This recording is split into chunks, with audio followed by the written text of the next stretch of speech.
Alrighty, call this meeting to order at 7:11 p.m. Pledge of Allegiance, Deal McClellan.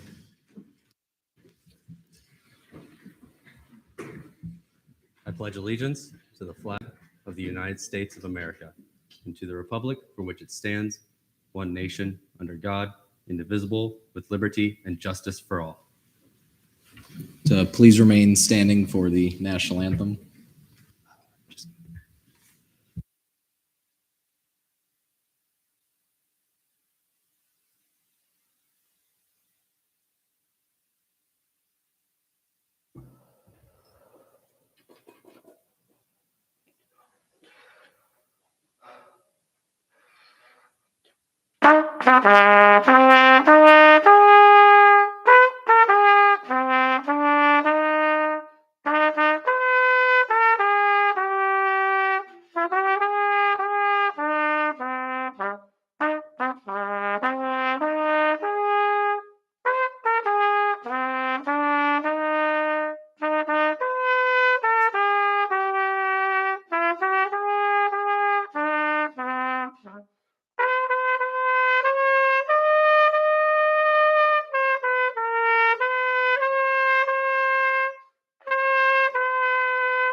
Alrighty, roll call verification of quorum. Chair, you're in.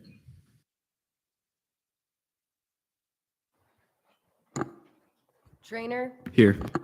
Tribble, Here. Moda, Here. Kira, Here. Nimbargi, Here. Donovan, McClellan, Present. Millington, Present. Temple, Present. Capozzi, Present. Caldwell, Spalding, Present. Casteo, Present. Parmar, Present. Cantrell, Present. Perry, Present. Shelah, Present. Butler, Present. Batasia, Present. Simcoe, Campbell, Domino, Present. Foster, Here. McNutt, Present. Yalamanchili, Tamarla, Here. Patel, Here. Uchoa, Here. Harrell, Borges, Here. Barrickman, Present. Almanar, Castellan, Present. Hall, Here. Holmes, Present. Costas, Duke, Here. Saucedo, Tache. All right. 32 out of 40 quorum is verified. Alrighty, we're at approval of the minutes. Take a look at last meeting's minutes. Any questions, let me know. If not, I'll take a motion. Senator Parmar. Motion to approve last minute minutes. There's been a motion to approve last meeting's minutes. Are there any objections? Seeing none, we're now at approval of the agenda. Take a look at the agenda tonight. A little different than normal. Take a motion. Chair Temple. Move to approve tonight's agenda. There's been a motion to approve tonight's agenda. Are there any objections? Seeing none, we are now in open forum, and I would like to invite the Vice President of Student Success and Wellbeing, Dr. Frame.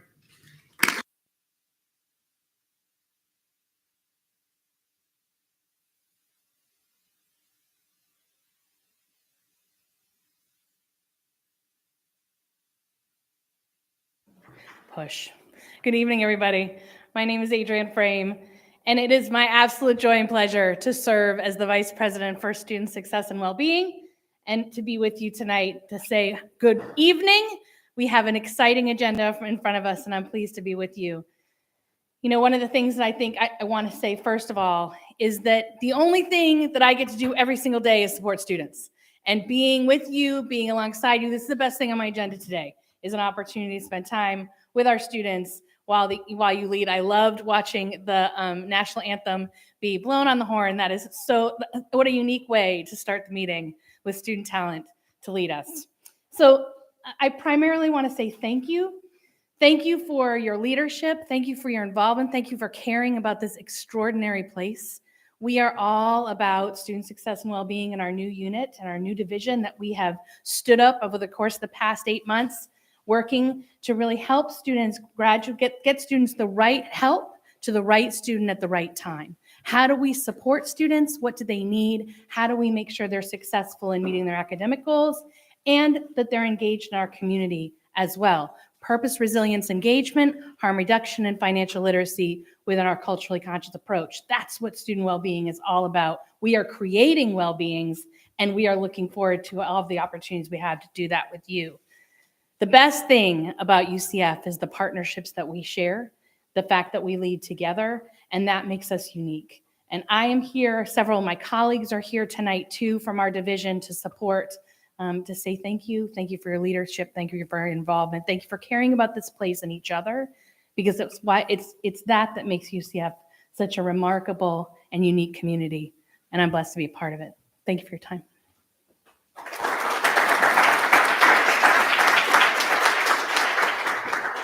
Alrighty, I'd now like to invite Nathan Lex up.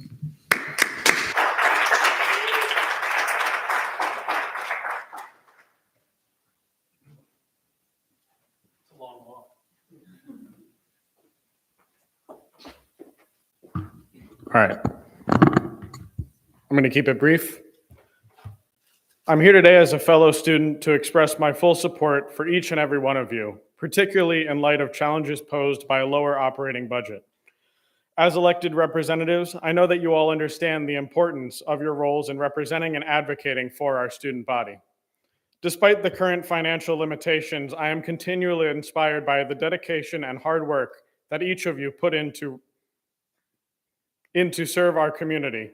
Your tireless efforts to represent us and our interests are truly admirable, and I cannot thank you enough for all that you do. As students, it is essential that we support our elected representatives, particularly when faced with challenging circumstances. Let's show our student senators the love and encouragement they need to keep representing us with the same level of passion and commitment, despite the financial obstacles we face. In conclusion, I want to urge all of us to support our student senators wholeheartedly. They work tirelessly to represent us, and it is our duty to make sure they receive the support they need to continue doing so effectively. Thank you all for your hard work, and let's charge on.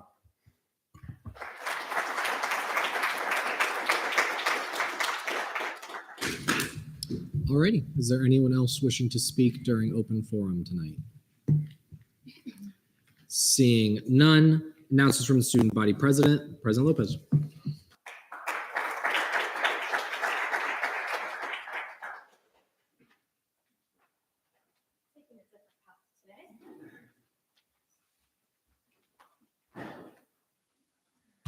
Hello, everyone. I hope you've all had a great week so far. First off, I just want to thank the Activity and Service Fee Committee for all of the work that they've done so far. And I would like to thank all of you for the work that you're going to do tonight. We've put a lot of work into it, and I appreciate all of the dedication that you all are going to be putting into it tonight. With that, tomorrow we have our government conference. I highly encourage all of you to attend. It's going to be from 9:30 a.m. to 12:30 p.m. in the Pegasus Ballroom. We're going to have a variety of guest speakers. We're going to have Congressman Darren Soto come and speak. In addition, we're going to have Ana Escamani, Carlos Guillermo-Smith, and a host of a variety of other speakers. So it's going to be a really great time. We're going to have raffles. I highly, highly encourage you all to attend tomorrow. On Tuesday, we hosted a vigil for Marjory Stoneman Douglas, and from the bottom of my heart, I would truly like to thank everyone that attended and everyone that took part in making that vigil happen. There were a lot of students that came out, and it really was. It was great to see that community aspect of students supporting other students, and if you were part of that, thank you so much. On another note, I'm currently in the process of trying to reopen the conversation of providing extended hours for the library. We all know the rumblings that have been going on with all-night study, and obviously that's what you all are going to conclude tonight. So I just want to let you all know that I'm going to be working very diligently to ensure that, since if you all make the decision for all-night study to close and confirm the committee's decision of closing the all-night study location, that I will be doing my absolute best until the end of my term to ensure that the provost and the university takes up extending those hours for the library. And then just some brief announcements on behalf of Attorney General Moore. She has revised all the statutes and Senate rules with all the grammatical and formatting issues that she could locate. Senate Rule 7 has been updated per Resolution 5427. Both of the changes will be visible on the website and sent out to all of you on the 1st of March.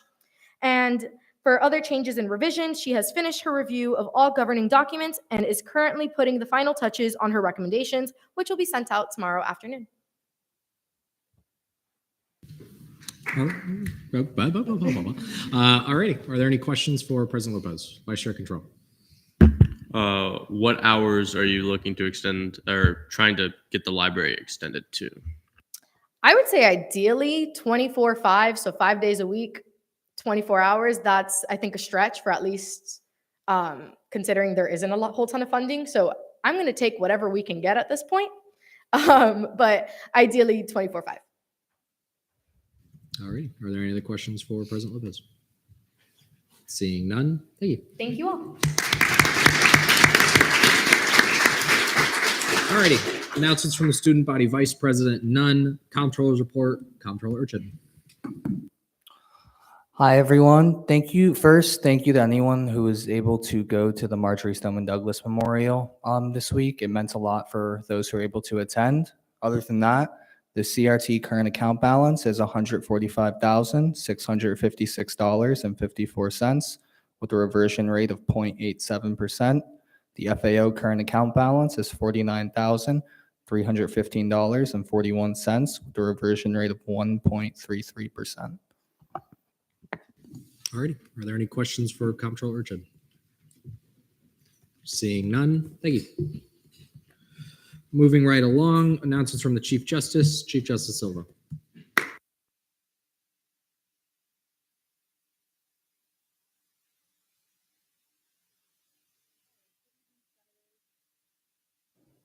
All right. Good evening, Senators. At our GBM yesterday, our IRC committee presented a Kahoot that consisted of mostly fiscal appeal information, and our judicial retreat is tomorrow in the SG conference room. Just a little bit more on what our agenda looks like. We're going to have Sky people come to train our justices so that they can be trained members of the panel.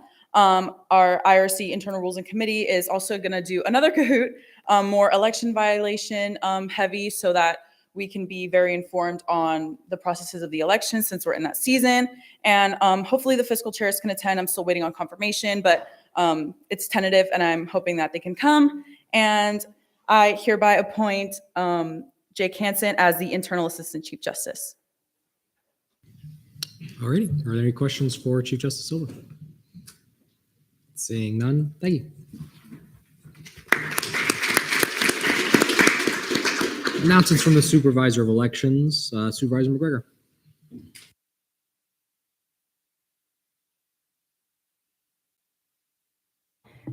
Hey guys, just a quick announcement from me. Our presidential debate is next Wednesday at 6 p.m. in the Cape Florida Ballroom. If you have not already heard, we have 4 tickets for the presidential race this year. So fun, so exciting. So it's definitely a good idea to attend, ask them those questions about their platforms and learn more about them so you make an educated choice while you're voting.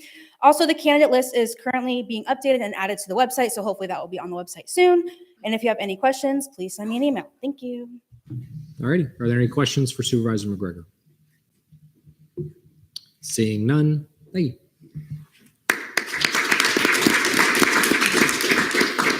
Announcements from the Activity and Service Fee Committee Acting Chair, Chair McClellan.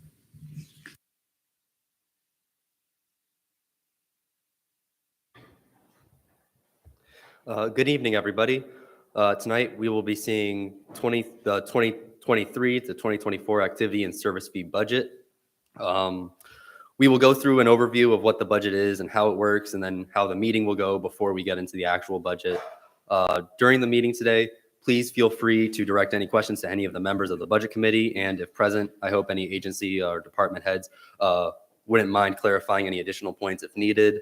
I also wanted to mention that this has been a tough process for everybody involved, the committee, but especially the agencies and departments that had to decide how they were going to get to their balanced budgets. So please keep that in mind as we respectfully conduct ourselves today. Thank you very much. All righty. Are there any questions for Chair McClellan? Seeing none, thank you.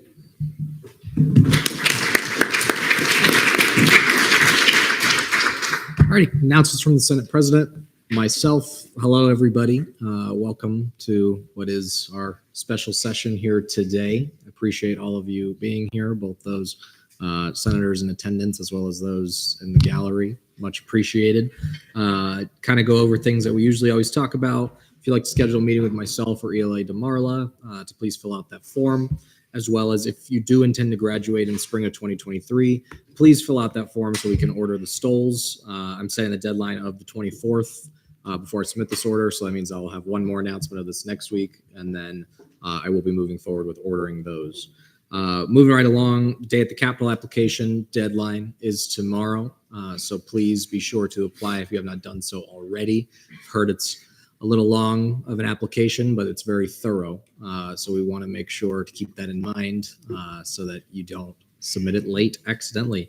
To add to that, I definitely appreciate the work of everyone here in Senate last week of getting all of the GAP advocacy resolutions passed through. I know it was a long process, but it's a very necessary process, and that will help us with Day at the Capitol. Also, definitely want to commend Chair Temple and GAP for getting that through. I know he'll probably shout it out again during Brody's Senator shout-outs at the end of this. But on behalf of myself, y'all did great.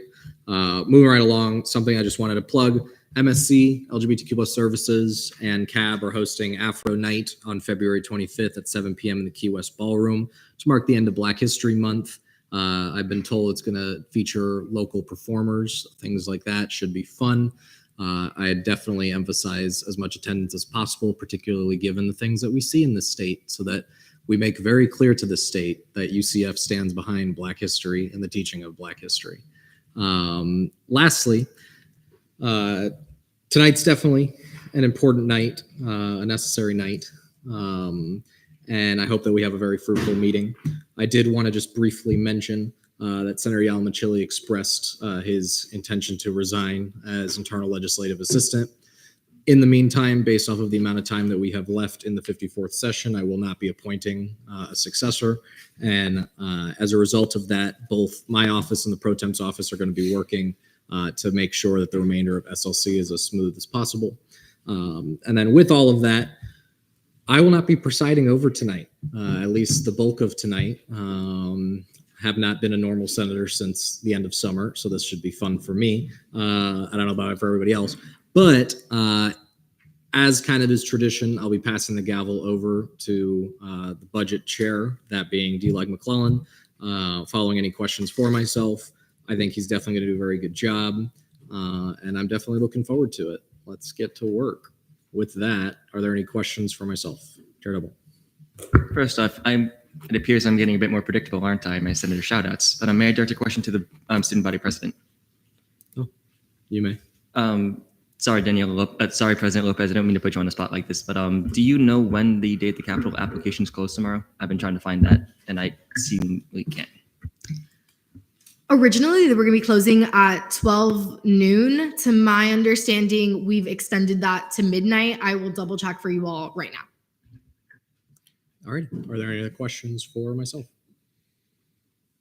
Seeing none, I hereby pass the gavel to Chair McClellan.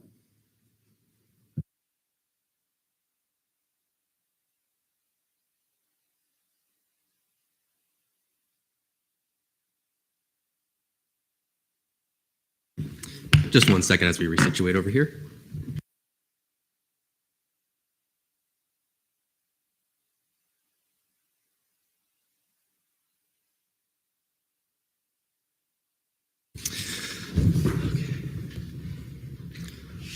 Okay, everybody. So we're just going to go into this presentation really quick. Can you go ahead and click it, please?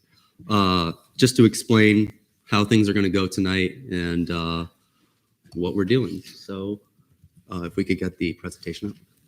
Thank you.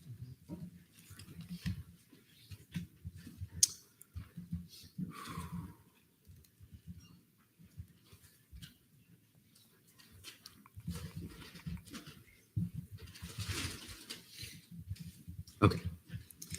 So today we are going to be looking at and approving the activity and service fee budget for the fiscal year 2023 through 2024.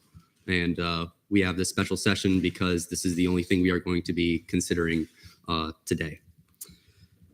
What is the activity and service fee under Florida law? The student activity and service fees are, did not work? Oh.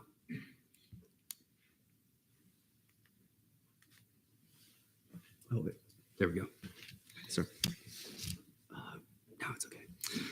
So I'll start again. The student activity and service fees shall be expended for lawful purposes to benefit the student body in general. This shall include, but shall not be limited to, student publications and grants to duly recognized student organizations, the membership which is open to all students regardless of the following. The fund may not be benefit activities for which admission fee is charged to students except for student government association sponsored concerts. The allocation expenditure of funds shall be determined by the Student Government Association of the university, that being us.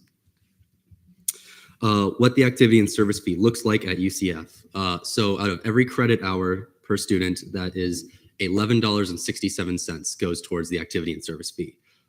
This year, the total budget is $18,200,000.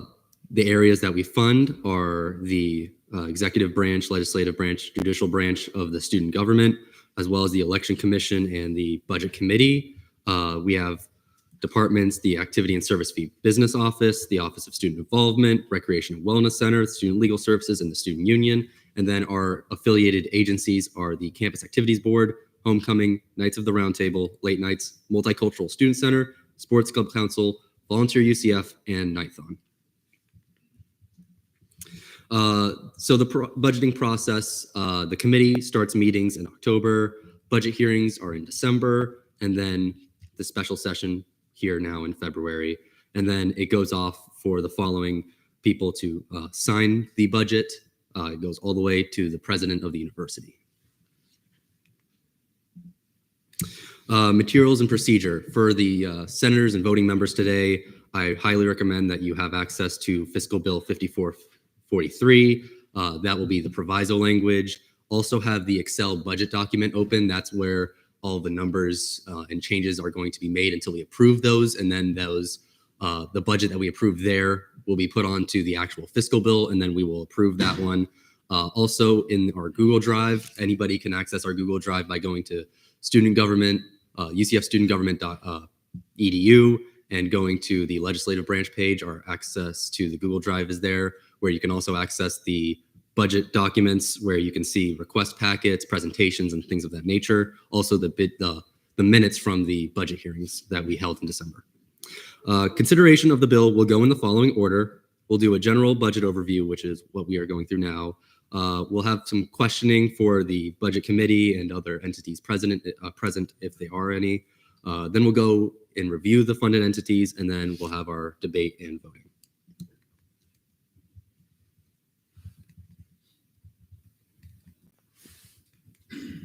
Okay. Materials and procedure. So the budget is going to be amended in the following order. A senator will make a motion to amend a specific budget line or plural lines. And then if that amendment is controversial, if it doesn't seem to be of general consent, then we will have a debate time on that, depending on the amount that is being discussed and the tension that is on there. And then we will go and vote on those budget lines. After all the 18 entities are seen, we'll go through them. We'll approve the budget as a whole, and then we will have to approve Fiscal Bill 5443 as a whole. Important terms to know: salaries and benefits, OPS, OCO, revenue, just standard terms that you're going to see on some of the budget lines. Most departments have salaries and benefits, OPS, OCO, revenue, agencies as well have OCO revenue.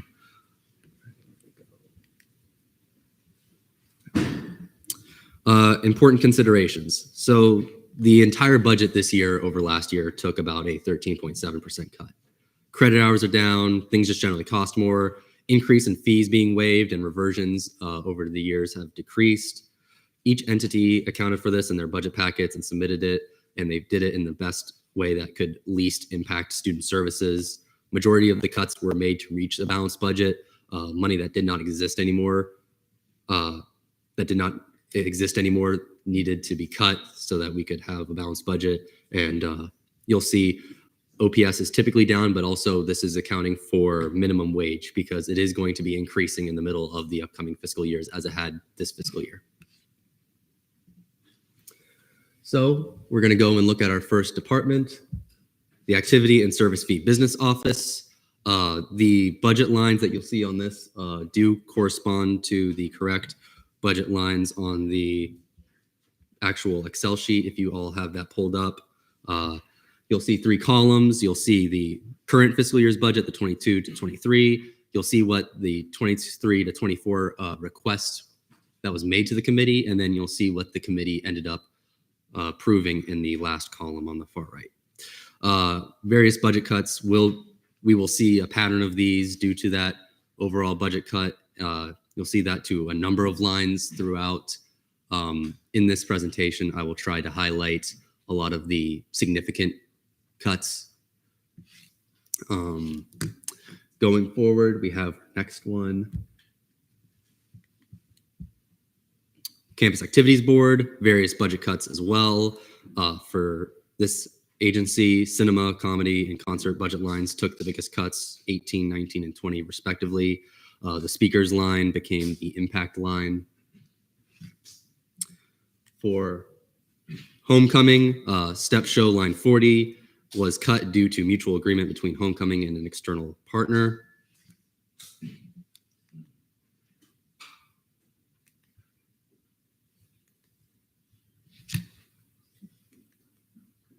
Okay, Knights of the Round Table, those various budget cuts that we are seeing.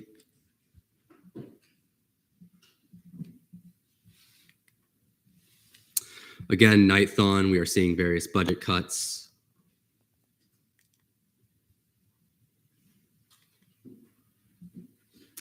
Late nights as well.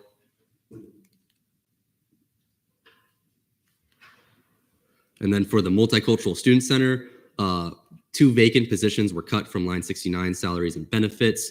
And to compensate for those 2 positions, the committee added back the graduate assistant that was cut in the last year's budget, line 71. For the Office of Student Involvement, regional outreach was rebranded to Knights of the Connection, along with various cuts again. For the Recreation and Wellness Center, the Plaza location's lease expired and was not renewed. Cut operating hours, including Summer A, cut leisure pool operating hours, and intramural leagues did get a little bit of a decrease. Sports Club Council, various budget cuts, and the IM League's website funds was cut. So that means that the IM League's website will now have ads on it. So if you use that often, you're going to have a little bit of ads experience now. Student Government Budget Committee was approved as requested. The only change was that for accounting for minimum wage increase. Oh, no. Oh, okay. The Election Commission was approved as requested. The assistant supervisor position is no longer going to be a paid position going forward. For the executive branch, Scantrons were reduced by 14,000 with 1,500 added back by the committee. We do have a large amount of Scantrons currently still, so this just means that the money to order new ones has been cut a little bit, but there should still be an excess of Scantrons. There should not be a major issue with Scantrons going into this next fiscal year, as well as lift codes line 134. that long-term contract was decreased to the minimum amount needed to keep the contract. For the judicial branch, various typical budget cuts that we have seen so far.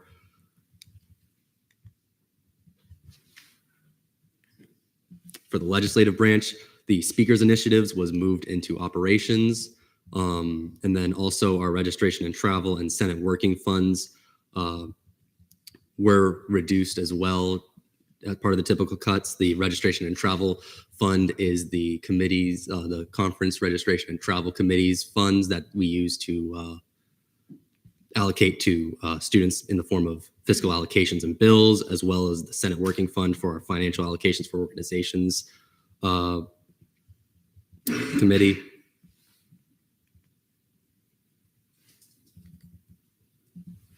Student legal services, cut a vacant legal assistant position and added two student assistant positions to compensate for that loss in committee, lines 157 and 158.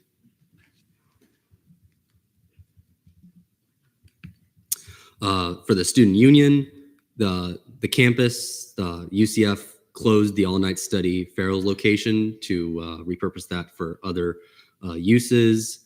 Committee reduced the line 165 further to no longer staff the all-night study arena location. The Pegasus Penthouse is no longer going to be staffed per the request of the entity. And then, excuse me, free printing is going to be funded at $63,000 moving forward.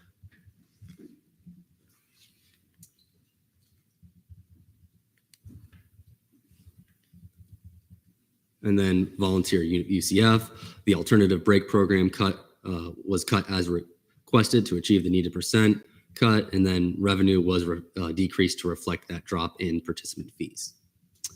So at this point, we have just gone over quickly all of our agencies and departments. We're going to go back to the top, and if there's any questions for the committee members or myself or any of the department agency heads present, we will see those in a second.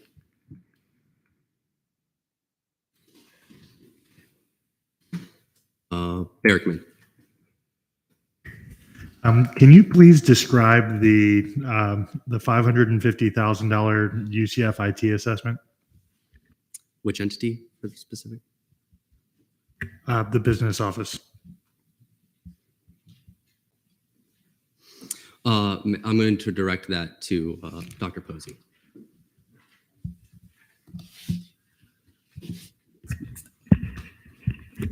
Good evening, everyone. Yes, the IT assessment is the fee that we pay overall for technical services, IT services, and that type of thing. It covers the departments in ASF. So that is just that's a fee that we pay for IT, computers, all the departments. Okay, all the departments for IT services. Berkman again. Is there a reason in the business office that we need an additional travel and procurement coordinator if we're cutting our Senate working fund and travel fund? I will also direct that towards Dr. Posey.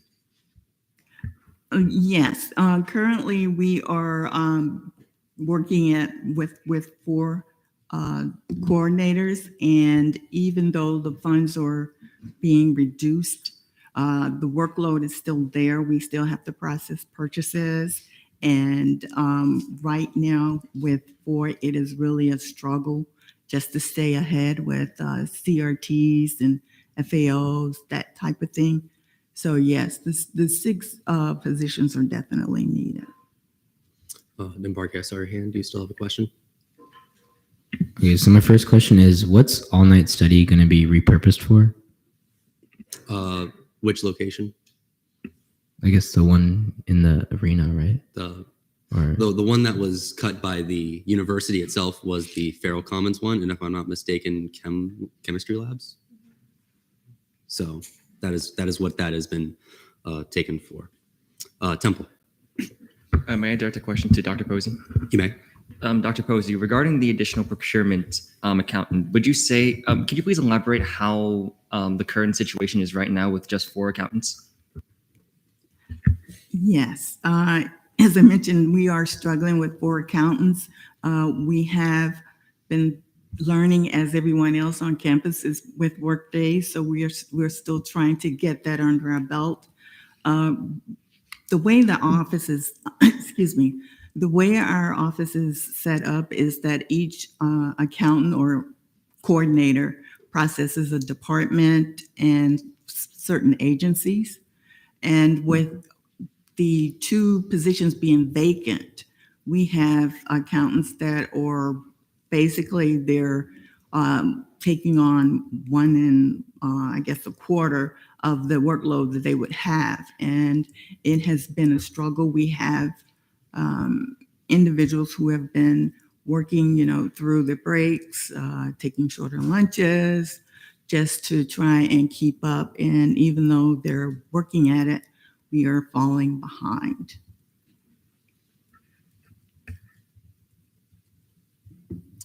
Any further questions? Berkman. This is for the RWC. I'm not sure if we have a representative here. But it seems like we have a whole lot of custodial specialists and maintenance techs. I'm not sure how big the building is, but I think we have 18 custodians listed here. And I'd like to ask about the purpose of that. For right now, I believe we're just going to stay with the business office, and then we'll move on for the next entity one by one. Sure, my bad. Okay. Any for the business, Cantrell? So apologies if this has already been answered, but I might have missed it. What exactly is the $2.7 million for Ticket Center used for? Dr. Posey. Actually, that is to purchase tickets, attraction tickets, Universal, let's see, SeaWorld. We have Fun Spot. All of those tickets we purchase, and when the tickets are sold, we replenish them. So that's what that is, the 22.7 million for tickets. And we have also accounted for the 2.7 in revenue, so it's an even. Mm-hmm. Just to clarify, if you've ever been to the SGA Ticket Center on the first floor, well, you can buy cheaper tickets there. That's what those are. Trainer. To anybody that can answer, could we elaborate more on the Safe Ride programs and why their budget was cut to 0 from 2000? Well, the reason why it's still on there, it was zeroed before this year's. The reason why it's still there is because we just have budget lines up to 3 years, even after they're cut on the budget. Trainer. I guess, like, with that in mind, is there any way that we can? Okay, I guess I'll pose a question for the Safe Ride programs. That was for I guess, like, in the evening when students wanted to take a golf cart to get across campus, correct? Dr. Posey. No, the Safe Ride program was a type of a voucher that you could ask for a voucher in case you're going to be going out and you're going to need a ride back home, or an emergency may come up. That's what those were for. But with the Lyft program, Safe Ride really didn't need it wasn't working. Thank you. Parma. To whoever who can answer, the ticket center costs 2.7 million currently, and I see the estimated revenue to be 2.7 million. I'm gonna assume that is also coming from the ticket center.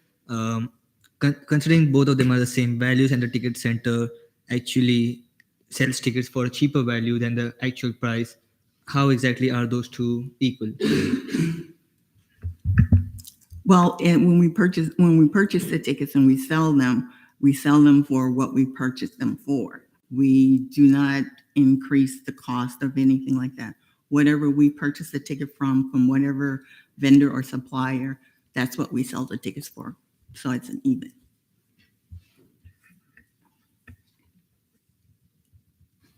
Any further questions for this entity?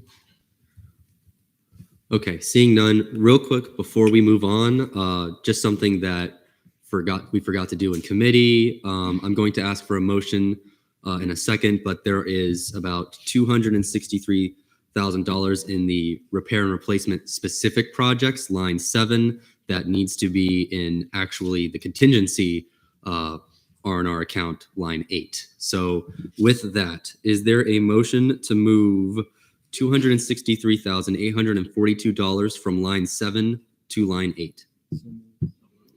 Okay, seeing that, are there any objections? Is that an objection? Do you withdraw? Temple? Sorry, but for clarification, for the Excel, the spreadsheet says that you intend to move them between line 5 and 6. I don't think that lines up with the PowerPoint. Okay, indeed. Is there a motion to move $263,842? Well, I'm sorry about that. $263,842 from line 5 to line 6. All right. Are there any objections? Okay, seeing none, we are in voting. Is that an objection? Spreadsheet line 5 only has $91,000. Okay, 1 second. You withdraw your motion. Okay. Okay, Berrickman. So it doesn't seem as if the PowerPoint slides reflect the same numbers as the spreadsheet. And I've already had people ask me for access to the workbook that like the folders that I received access to right before this session. Can we take a moment to get everyone that would like to be inside the budget documents into the documents? If everybody goes to our Google Drive, which is accessible through the student government website. So if you go to the student government website, you go to legislative branch and then scroll to the bottom, like you click on the word legislative branch under branches and our Google Drive, and you go to the budget committee documents. I believe everything should be right there, accessible for everybody. And I do apologize if the lines don't match up. Oh, yeah. I'm getting mine 6 and 7 on mine. I'm getting mine 7 and 8. No. So the lines on the Excel sheet are going to be the most correct lines, just for everybody's. Now they match. So, are there any questions on that motion before we go and make that motion? Okay, seeing none.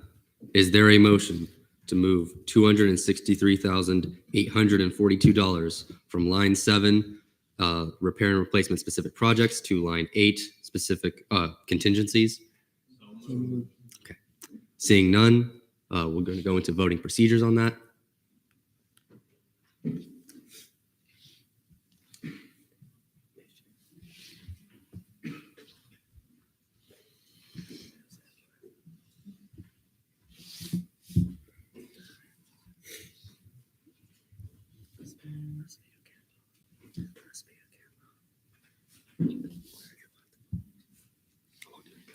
All right, with a vote count of 32 to 0 to 1, the amendment passes. Borges. Yeah, just so everyone's aware, are you able to explain in detail what you just did and why you did it? Yes. So during the budget committee meetings, what happened was there was some confusion on whether or not we had to make a loan repayment to ourselves. That is because we took out a loan from ourselves for the 3rd floor renovations. And after further discussion, we can just forgive ourselves for that. So that money was sitting in specific projects, line 7, and we decided that since we forgave ourselves, we would move that into our contingencies, repair and replacement, so that in case For example, during Hurricane Ian, if it were to have taken the roof off of the Union, we would have funds to replace that. Berrickman. So since those funds are currently not being allocated, why would we additionally put them in contingency repairs? Because I'm pretty sure that if the roof got taken off the student union, we could get somebody to pay for it. That's what that fund is for. Parmar. Yeah, I just wanted to ask the contingencies. So going off of Senator Berrickman's point, do we need to transfer those funds over to contingencies per se, or will it be okay to move those over? Will it be better to move some of those funds over to some other entity so that we can provide them with some extra funding? So I'm sorry, repeat your question one more time.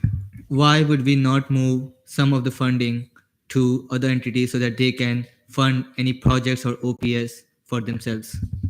So this was something that the committee just forgot to do, but the reason why is because that money, right now we are below industry standard in our replacement and repairs funds. So having that money freed up, being able to put that into our contingencies is bringing us closer to that number. Yes, McNutt. I would just like clarification on this number is now higher than it has been in the past, and we're seeing budget cuts. So I just would like some clarification on, I understand we're trying to get to a set number, but if we're seeing budget cuts, I would expect to see a trend in contingencies as well. So you're looking from the past budget lines, yes. So is Rick not here? One second. So we're just trying to make sure that we are having some money in our budget for that. And even though it's been lower in the past, that doesn't mean we should have it lower now. Because like I said, this is our rainy day fund. If something were to go wrong, we need funds to make sure that something can be repaired. So it is just much riskier to have that lower follow-up. What is like the set number that, like your set goal that you're trying to hit with contingencies in the future?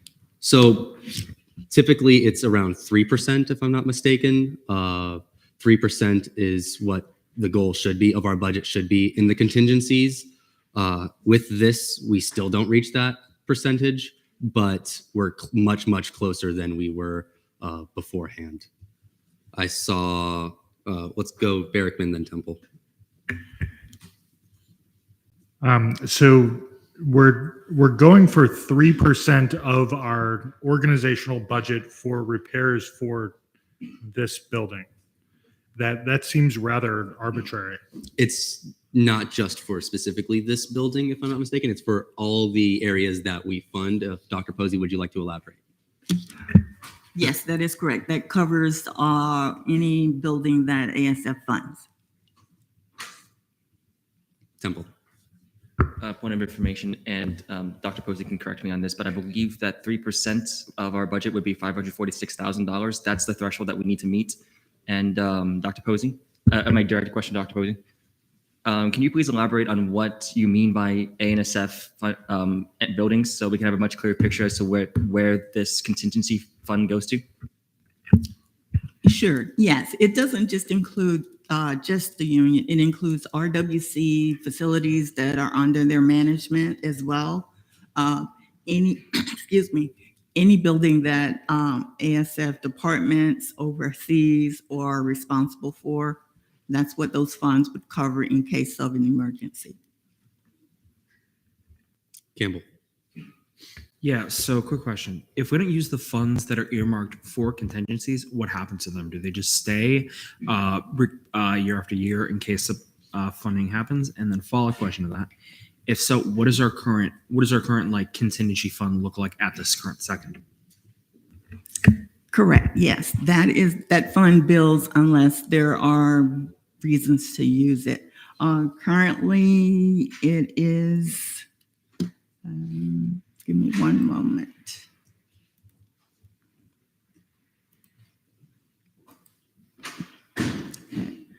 Right now, it is approximately 3.9 million, yes. We're going to go Parmar, then Berrickman. In the event that these funds are not used, will this be rolled over to the next fiscal year? Yes, that is correct. Berrickman. So for clarity, we have our contingency fund here. $468,592 adds to the 3.9 million, which is now like 4.3-ish, right? Correct. So at that point, we're at like 22% of our budget or something So higher the- than that. To clarify, that 3% is to invest into that fund per year.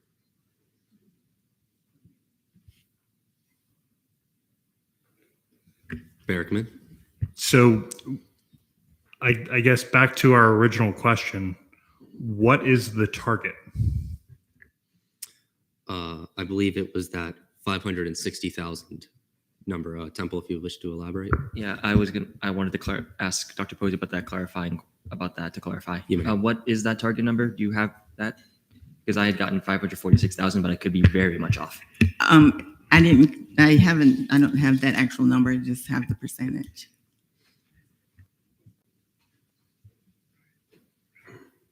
Ryan, Yes, really quickly, go I think the question Berrickman's asking is, what is the target number for that contingency account, not what we're putting into it? Do we have a target number for what the contingency account should hit before we say we're good, we have enough money? Dr. Posey. Oh, 1 second.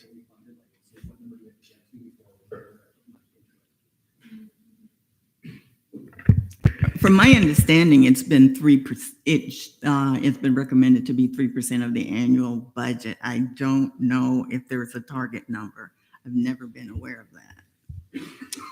Trainer. How has the account balance of the contingencies changed over the past couple of years? Have we seen an increase, decrease, any major projects? There has not been any major projects from contingency. It has been increasing over the years.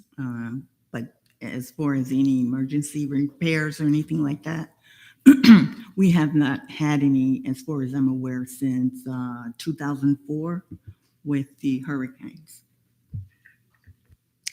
Campbell, and then Parmar.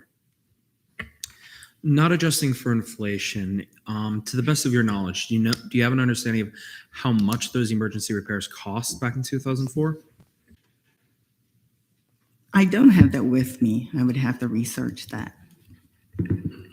Parmar, and then Damarla. My question would be, given that there has not been a lot of contingency use since 2004, would it be really necessary to put 3% of this current budget to contingencies, given that they already have $3.8 million for the contingency issues? To whoever can answer. No. I'm sorry, were you directing a question? Yes.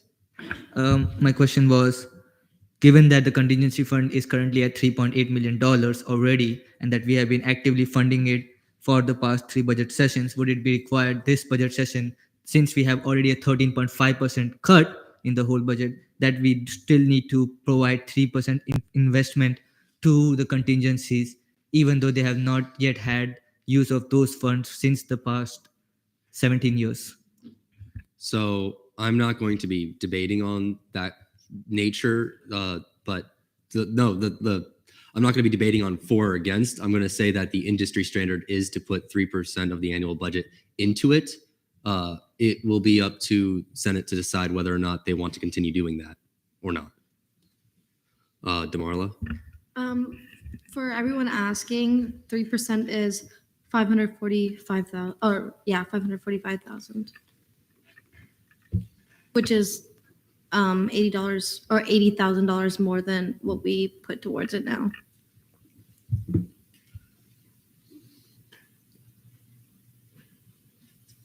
Moda. I got 546,000 for the 3% of the overall annual fee. I just didn't round, so.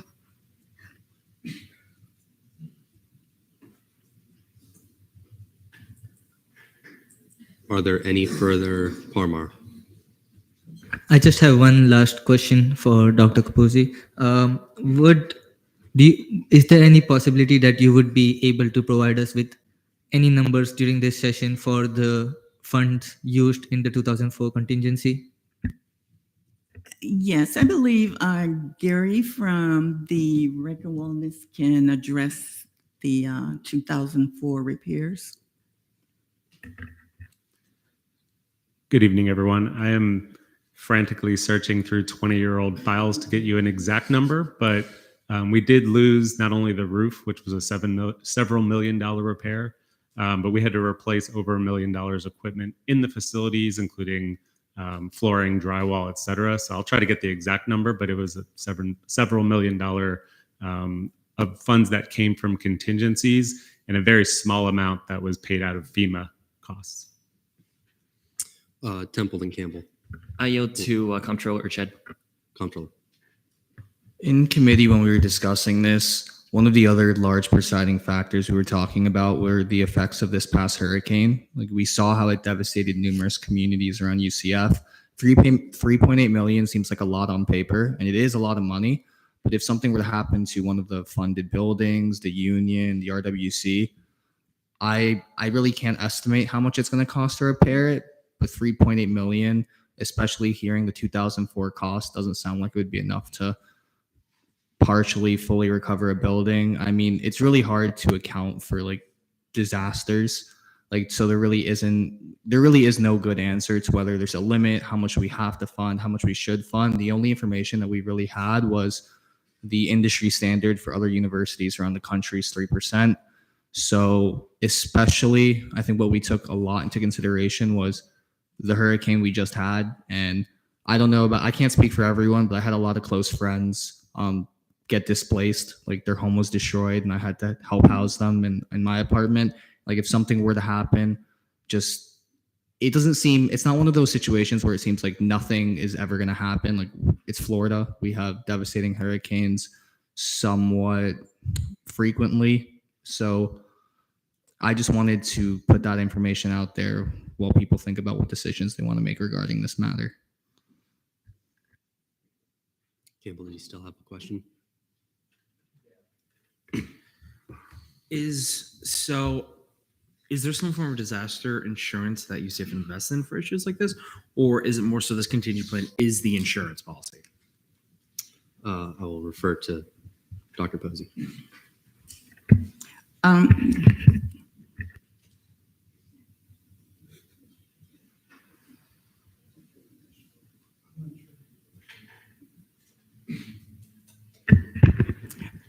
Well, I won't say it's an insurance policy, but it is funds that will be there for a rainy day.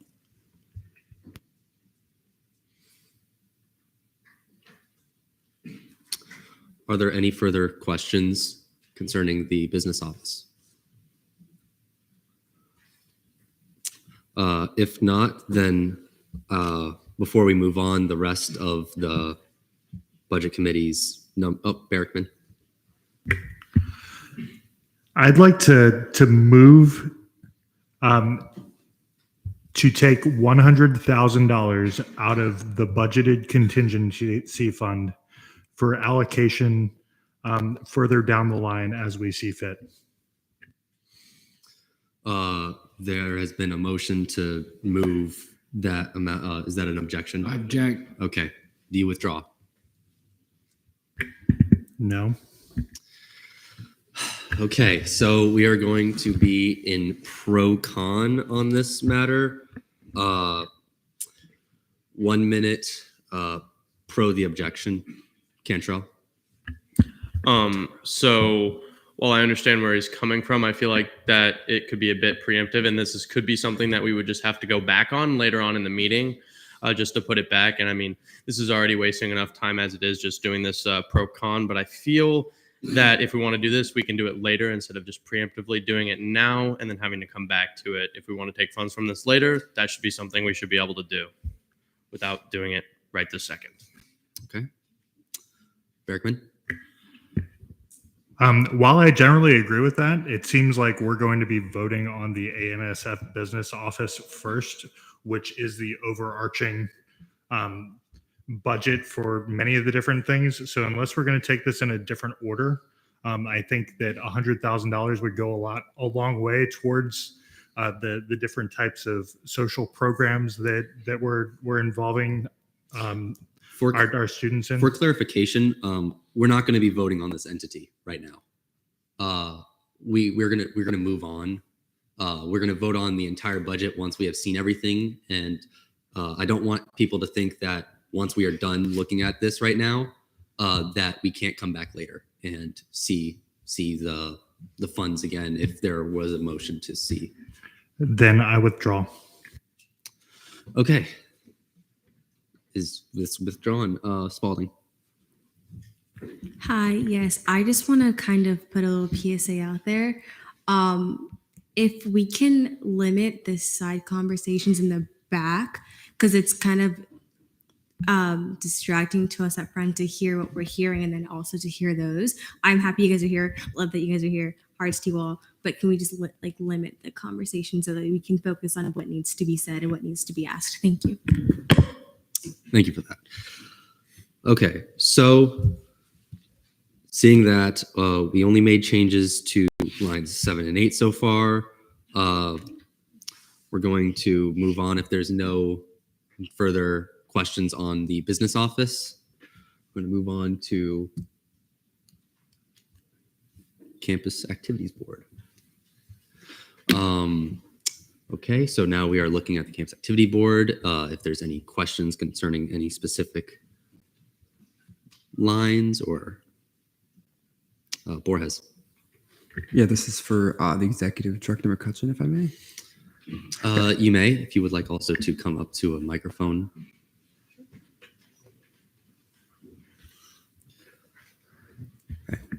Awesome. How much benefit do you think your agency would get from possibly a $15,000 increase? I mean, that's definitely hard to say. Our budget is already, as you can see for this year, $546,000. A $15,000 increase, while it would help in certain areas, I think holistically, given how much we've already cut, it really wouldn't make too much of a difference. We're basically preserving the committees that we want to preserve. Whatever committees we saw had a little extra, we cut that off. And when I say extra, that is a very big understatement, or I guess overstatement.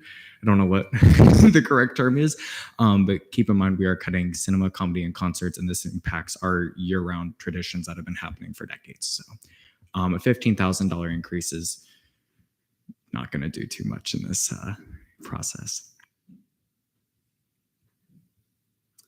Any further questions while we're here at CAB? Okay, seeing none, we're just going to move right along to homecoming.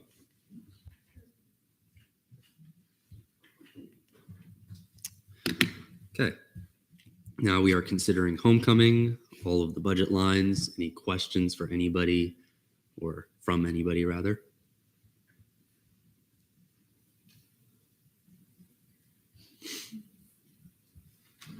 Okay, going once, going twice. Okay, seeing none, we're going to move right along to Knights of the Round Table. We're now considering budget lines here. Any questions, comments, or concerns for homecoming or Knights of the Round Table at this point? Bergman.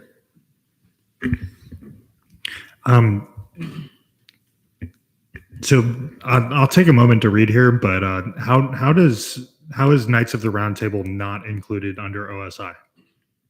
I will defer to Shane. So the way that student government has set their budget up is that there are certain agencies that are listed and those are funded separately.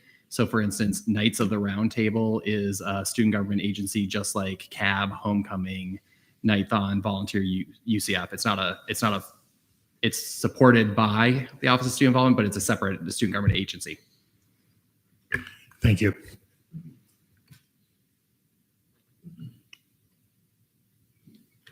Any further questions while we're here at Knights of the Round Table?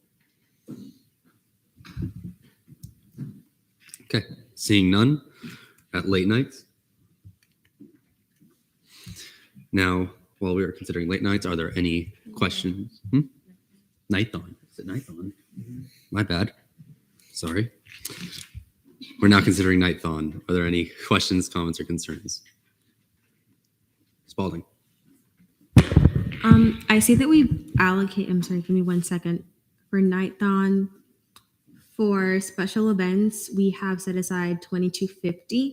To anyone that can answer the question, do you have an idea of what kind of special events you would be promoting or hosting? And do you think this is going to be a sufficient amount of funding?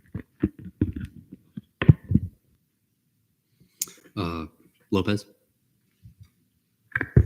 I just want to start off by saying I by no means represent Nighthon.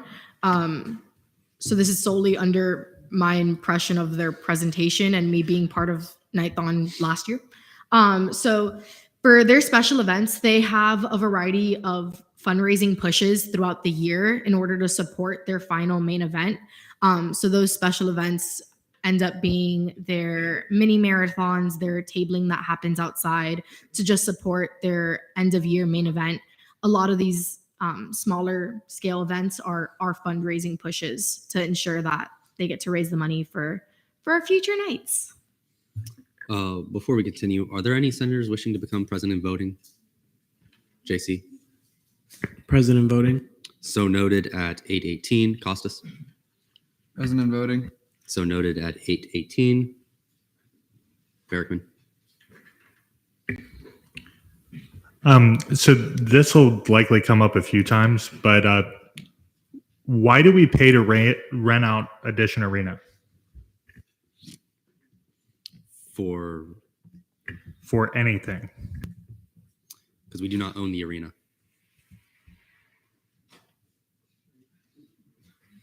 Shane. So to give you a perspective is the dates that we get are rent free. So we don't actually pay the rent for the use of the space. What we're paying is for the operational cost for it. So when they open up the arena and we use the arena, there's cost for the event people that are the ushers, there's cost for security, there's cost for EMT to be on site. So a lot of it is actually event related costs that are just billed through that. There's the setup crew that they have that is actually an outside company. Is actually not run by UCF. It's actually a outside company actually runs that. So it's their staff that they have to pay for those types of things. So it's not, we don't have to pay rent where an outside company would have to pay rent if they use it. We just have to pay the expenses, and that's what's included in this cost. Berkman. So when it's listed as arena facility rental, those are operational expenses.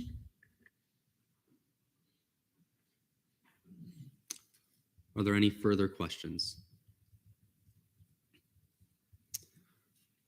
Parmar. I can see that the OPS is not rounded to at the units place, considering that the OPS is going to be $11 per hour for students. I assume that this would more likely be rounded number, because I looked at the apologies. I was looking at the budget packet and it said that they have, excuse me, sorry about the delay.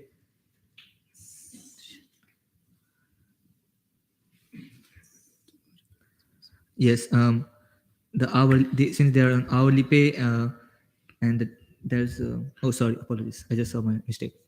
I withdraw my question. Okay. Anybody else with any questions, concerns, comments while we are here at Nighthon? Parmar. What are fringe benefits? Fringe benefits. Dr. Posey, would you be able to? Sorry. Fringe benefits are those additional expenses that are incurred by employees, such as health insurance, the portion of retirement that the university pays.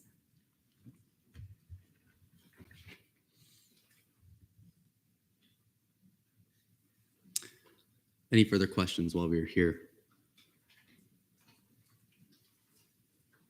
Okay, seeing none, we are going to move right along to late nights.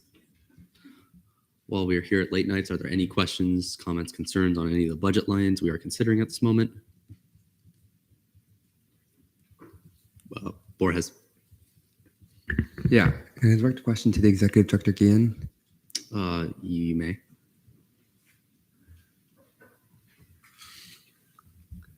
I'll start with asking the same question I asked McCutcheon. How would $15,000 affect your agency? Additional.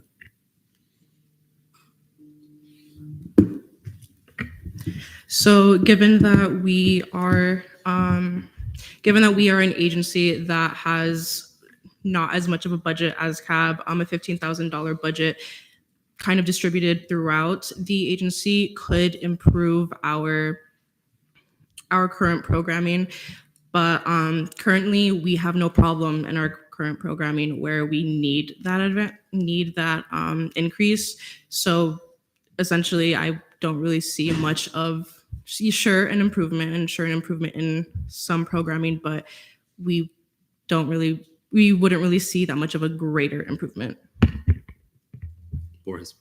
Just a few follow-ups, if I may. Then you can stop me if any of them are You may. not good. Okay. So the first one is just, are you able to elaborate on what really makes your agency unique and what it does differently for students? Yes. So Late Nights was initially created as an agency to advocate for students that don't necessarily, as a alternative to students for being a more sober agency. That's why we had it on Fridays, Saturdays, and Sundays. Sometimes on Sundays throughout the weekend, just because it's in Florida, we're in Orlando, it's a pretty big city. We are pretty known to be a bit of a party school. So Late Nights was seen as an alternative to create that safe space for students that don't have that interest and would just rather, enjoy their time here at UCF and make those same memories that those students do. Go out on weekends, that they were able to supply that for them and make it a safe space. That's something that, even though we've changed our branding a little bit, Late Nights does still see that as a very significant part of our brand, and the reason why we exist is to create a very big safe space for students, as well as in more intimate space for students, to offer that intimate space rather than the big programming that we usually see considering the big campus. We can guarantee a more intimate structure with our programming events. So this is just following up from the last budget committee meeting. You weren't there, but McCutcheon was, and I asked for statistics on how many of CAB and Late Nights volunteers were the same, like in your Night Connect signed up, and then how many of the events between Late Nights and CAB this year have been collaborations? Do you have those statistics?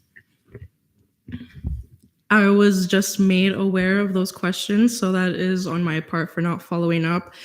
From what I know, I don't have exact statistics for how many volunteers we have that are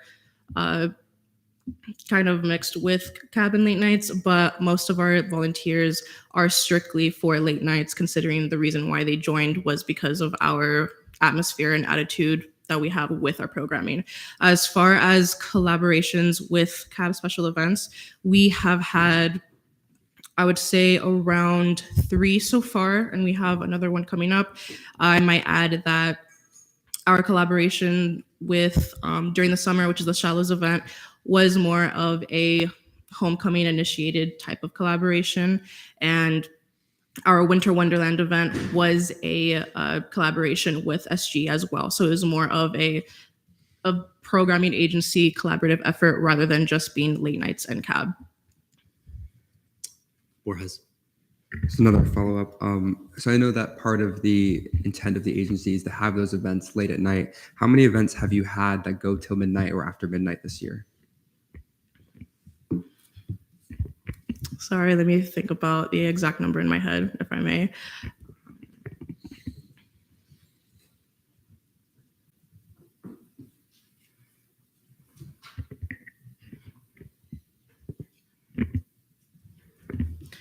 All of our special events have been through midnight. Most of the reason why we don't have it past midnight, we've kind of seen.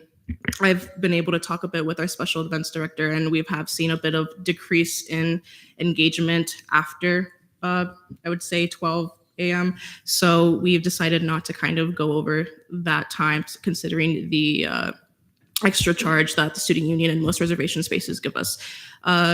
We've had about, I would say, 5 events that have been throughout late at night so far, and most of the events that haven't been around that time frame has been chosen by the specific director that's planning the event. Borges, is there a cumulative to the like a end that you're getting to? Okay, go ahead. Another question though, may I? Okay, awesome. So do you believe that with the events not really being that late at night into the early mornings like they used to be in past years, that you're retaining your mission as an agency? I 100% agree. I agree that we are pertaining to our mission. Like I said before, most of our branding now is creating a safe space, a safe, intimate structure for these students where they feel like they are safe to come to our events. Sure, there are a lot of events that also do have that, but those events tend to be very niche and targeted towards a specific group. We like to say that we are for the entire campus rather than a niche or specific interest. We want to continue being that safe space for students. We want to continue being that programming agency where students have somewhere to go on Friday and Saturday, because without late nights or without, I guess, late night programming that tends to be on that day, there really isn't nothing to do in Orlando that's considered safe. Borges. I'm finally there. May I say something and then a motion? You may make a statement, yeah, and then the motion. The motion, okay. So if you guys weren't aware, I am a director within Late Nights, the programming director. And here I have my SG hat on, so I don't have those conflicts.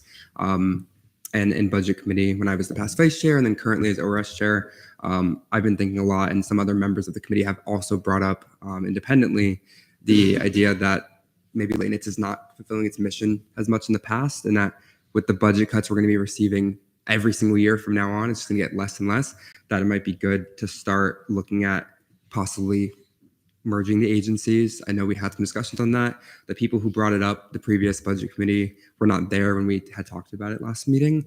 But I would like to move to maybe have a 5-minute, 10-minute discussion, 10-minute discussion on that topic, on the merge of Late Nights and CAB. There's been a motion for a 10-minute discussion on a merging of Late Nights and CAB. Are there any objections? JC or Almanar, is there an objection? Can I ask a question first before we enter a period of discussion? Is that an objection? Yes, then. I'll withdraw and then I'll just re-raise my hand. Almanar. I guess this would be a question for anyone who's on the budget committee, but was this like discussed before possibly merging agencies? This discussion was had in budget committee. Lopez, would you like to elaborate? During last week's budget committee, this was discussed. Director McCutcheon came to our meeting, and based off the line of questioning, it was very apparent that this was not something that was wanted by either CAB or Late Nights, that would not be beneficial to either of the two agencies. And then the committee decided to drop the topic and not further pursue it. Temple. To put a finer point on that, we had moved to table that discussion for the time being because we had come to the consensus that Director McCutcheon had brought up the point that we have not yet seen the effects of the budget yet. So we were going to take some more time on this matter. Anybody can correct me on that, but that's my recollection. Borges. May I direct a question to ELA DeMarla or Speaker Hall? I think whoever can answer it.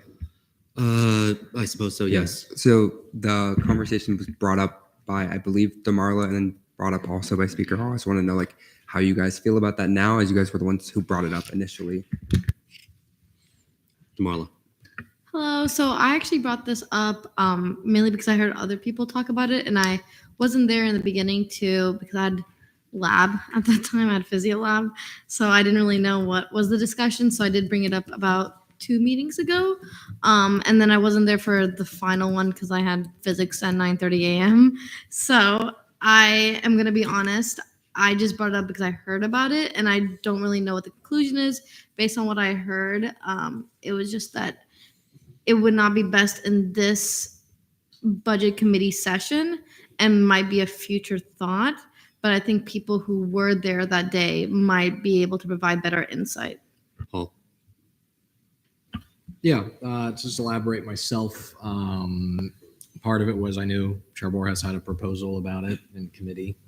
Particularly my role as speaker, I want to make sure specifically every senator gets to speak their mind. So I voiced support for hearing the proposal.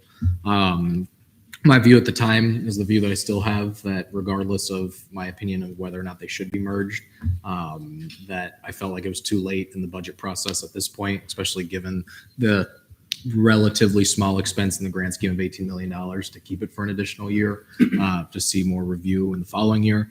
I did have a meeting with D-Leg McClellan, as well as the director, Director McCutcheon, and generally came to the conclusion that this was something that was not expressed by either agency as something that they would like to see for now. And my perception is that when it comes to these kinds of decisions, especially the merging of an agency, it's probably best to defer to the agencies involved, particularly the agency that it would be merged into itself doesn't have an interest in it being merged into itself, as well as the agency itself does not have interest in being dissolved or minimized within the larger agency. So my perception of that, despite I wasn't able to go to the last budget meeting, was that this is a conversation that's best to have down the line, given how late we are in the process. Buster. I was going to say I wanted to hear what Late Nights and Cab had to say about that motion now. Would either of you two care to speak on that issue? I'll start first. I just want to provide like one little clarification. During the meeting, I definitely did say like, this could be something that could be brought up in the future, but a clarification is like, I meant that in years, multiple years in the future. If we don't understand how the each respective agency is operating with their lowered budgets, how will we know if it's even working?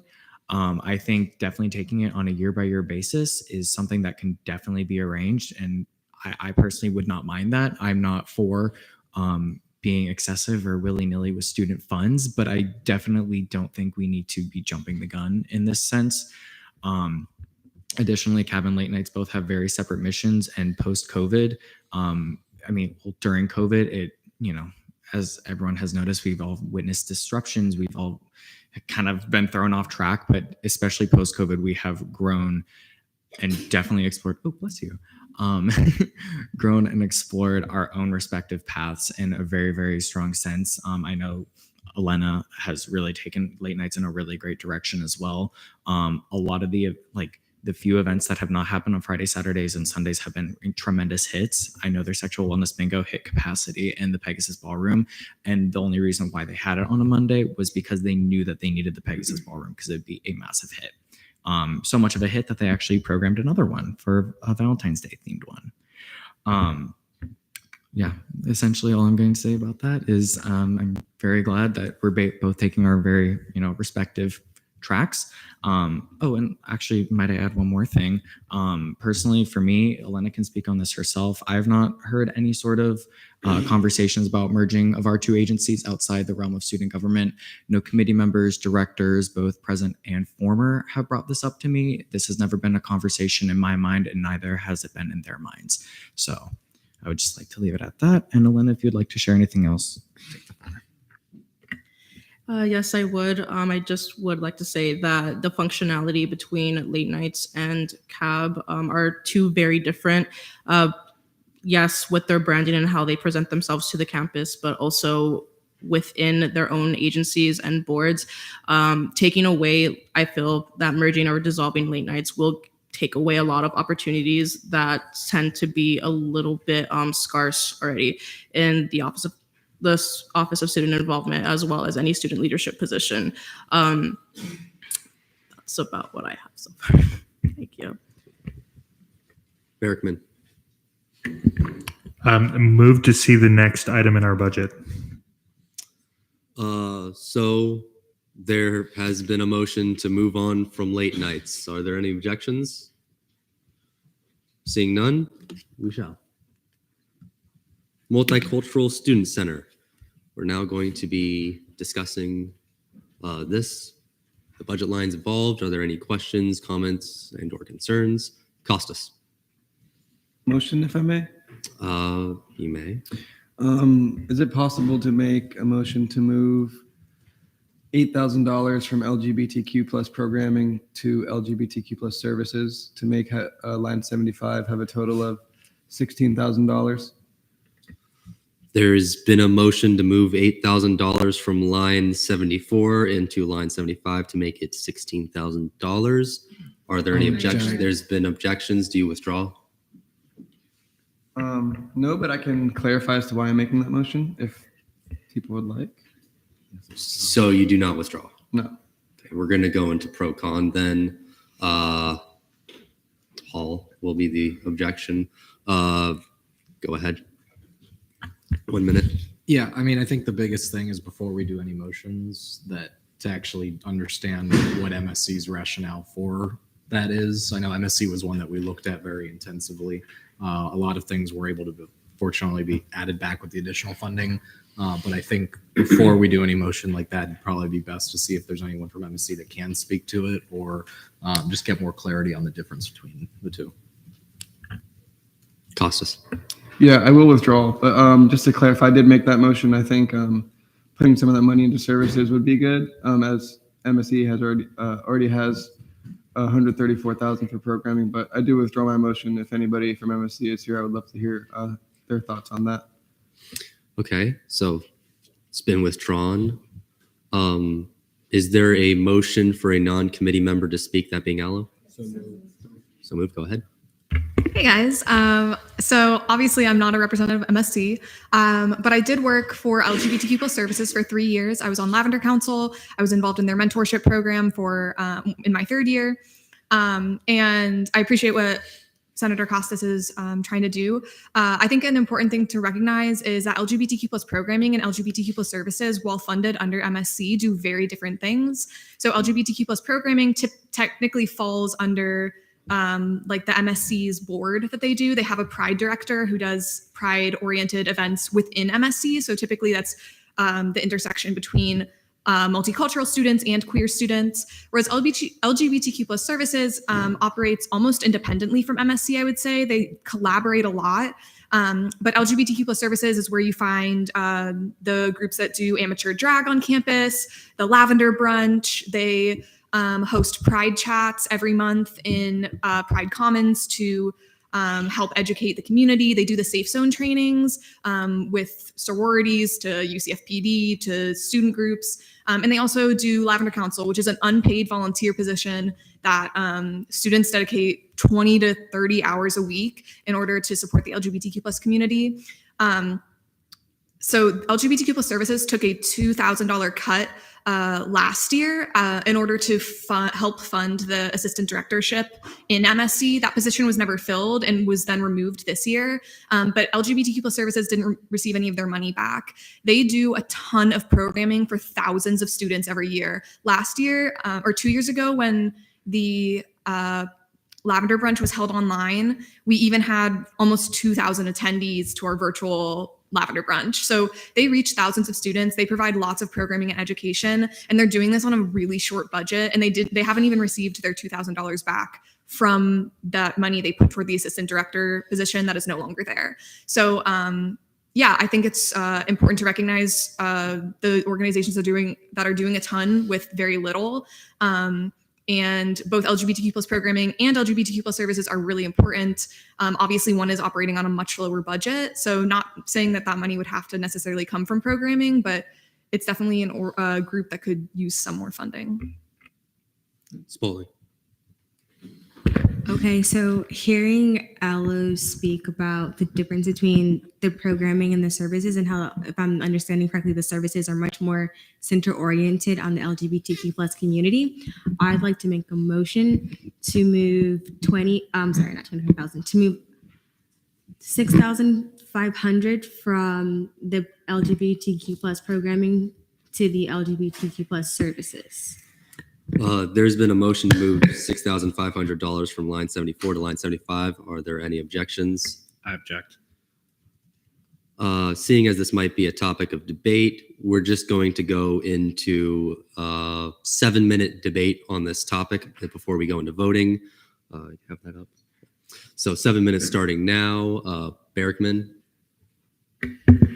There are separate line items under both of these categories that specifically fund individual programming / services. I mean, it's really the same word, but like there are individual categories under each one that are receiving budgets. So let's not just like swing our hand and like move money around. Campbell, did you have? Yeah, I don't think we should move it mainly because I still have questions about lines 71 and 72 and why they were given more money from ANSF committee versus what they originally requested, and if possible, like maybe move some of the extra funds that they were given there and allocate it to line 75. But we didn't get to there yet. Okay, Foster, then Parmar. Foster. I'm just gonna say, can we just get somebody from MSC on the phone before we like move thousands of dollars around like that? Holmes. Okay, so I represent MSC on the committee, and if you access the Excel specifically for MSC, you can see the line specifically what they ask for. So even though it says programming, they have specific programs. So they have National Coming Out Day, a visual / event celebrating LGBTQ plus students. So these are specifically outlined, and these are just because there says MSC programming or services, there's specific events and things that they carry out, that this is the amounts that they have asked for allocated. So again, echoing those same sentiments, before we move the money around, we would have to ask MSC if they're comfortable with that, because for these specific programs, there's only $1,000 for a specific expenditure. For example, the Drag Divas expenditure only receives $2,500. So if we just move $6,000, you're taking away from like 6 different events under one specific program. Hall. Yeah, my main view is, and I know someone had mentioned how we have some expenses that went up between the request and what the committee gave, both for 2022 and 2023. Specifically, MSC outlined 25,000 and 8,000. They did not lower it for them. I know that Marcus, the director, explained kind of in detail at the time why. I think that goes into what Chair Holmes was talking about. I'm a big believer of, if we're adding money to an existing thing, that's different than kind of what we saw with OPS and operations. They're specifically requesting this amount of money. I think taking money from that and putting it into services is going to mess with it more than it needs to, especially it seems unnecessary. They didn't take a cut there anyways, as well as adding additional money from their existing budget. Again, I would encourage people to look at their operations budget and things like that as to why the increase is the way that it is, that the committee agreed to, just because, again, without a representative here, what we're kind of just doing is messing with it a lot. And speaking candidly, I know that MSC this semester struggled when it comes to getting funding from Ginsburg. So at the same time, like,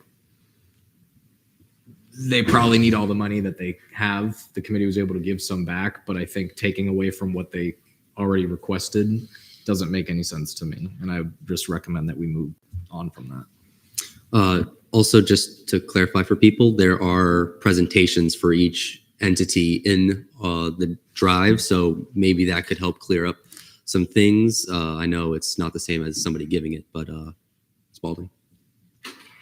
A question for Chair Holmes, if I may. You may. Okay, so you said that you are a representative for the MSC. So just a quick question, just kind of going back to what you're saying and then what Alo had said previously. How do you think it would benefit, or I guess MSC would feel if they at least put back to the 2,000 that they didn't use last, I guess, budget or last year, and put it back for this year? So only making that 25,000, 23,000, because I do want other events to be funded because I understand that they allocated for that. But I also just want to make sure that the LGBTQ plus services also is allocated what they were originally given, because I think Alo said, and correct me if I'm wrong, they didn't use the funds that they were taken or something like that. So I just wondered how MSC would probably, if that would work, a good median. Go ahead. First of all, I want to say I apologize. I just got so scared. I was like, oh my gosh, oh no. But that's a great question. So essentially, I reached out to MSC before we had this meeting today. I did not hear back, so I can't give you a full extent of like a full exact answer of what you want to hear.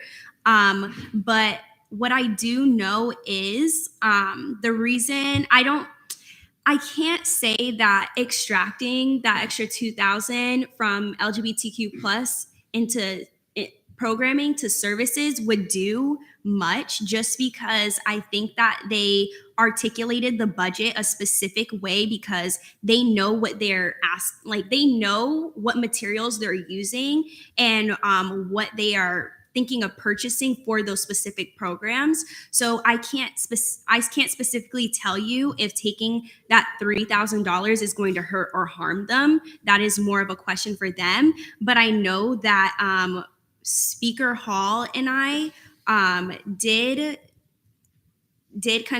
whole budget committee did come to a consensus, adding more money to their operations because they didn't have much for maintenance. So that is something that they did need money for and were satisfied with by the end of the committee. But for the LGBTQ plus program and services, I can't give you a direct answer on what the consequences of a shift from each one line is. Costas. Motion to yield my speaking time to Alo. That's motion been made. Go ahead. Thank you. Real quick before we move on, debate time is about to elapse. Is there a motion to extend? Temple. Move to extend by 5 minutes. There's been a motion to extend by 5 minutes. Are there any objections to that? Object. Foster.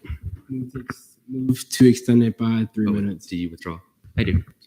Move to extend by 3 minutes. There's been a motion to extend 3 minutes. Are there any objections to that motion? Seeing none. Alo. I just wanted to bring up the point that MSC and LGBTQ plus services work very closely together. So taking money from one entity under MSC and putting it to another, like taking money from programming and putting it in services, is a little bit counterintuitive. It's kind of like trying to stop bleeding on one part of your body by opening it on another.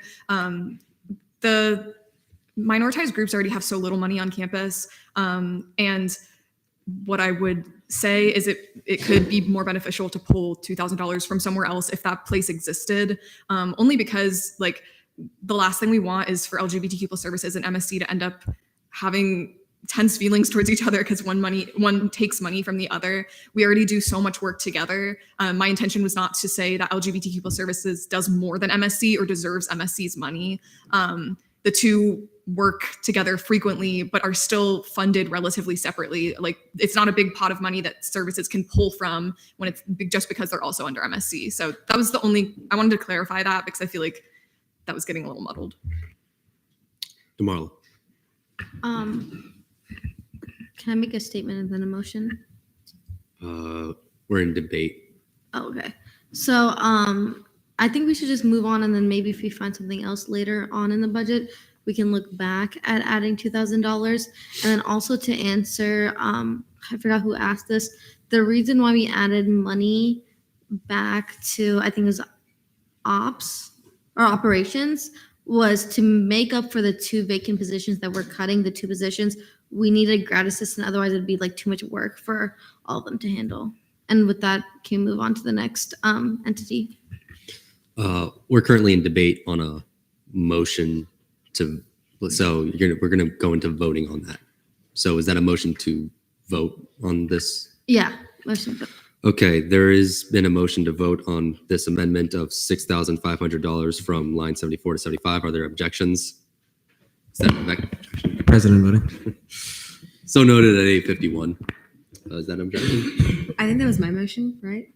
To move I believe funds. it was. I withdraw my motion. I'm sorry. I didn't know that you were voting on my motion. I thought we were just debating on the money. Sorry. I apologize. No worries. The amendment has been withdrawn. We're now back to just debate and questioning on the entity. Parmar? Yeah, just a point of information. All the specific events which will be using this money can be seen in ANSF budget in Senate Drive in the budget packets. So if any senators want to look at the specific events before moving around any money, so that they can know where which exact events will be taking out of the will be reducing the money, or we will be increasing the money. Yeah. Berkman? Move to OSI. There's been a motion to move on to OSI. Are there any objections? Seeing none, we're going to be there. Oh,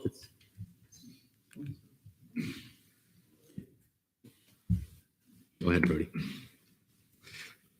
We are now looking at the Office of Student Involvement and the budget lines involved. Comments, questions, concerns for the OSI.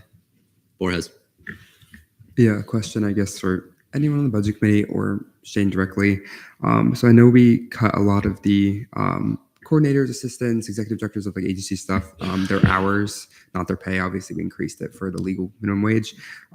Would everyone be open to reducing the amount of hours to make it equal to other agencies? Like obviously Rosenblatt's not an agency, but it's under OSI, and their coordinator gets 20 hours and the rest of them get, to my understanding, 18 now this next year.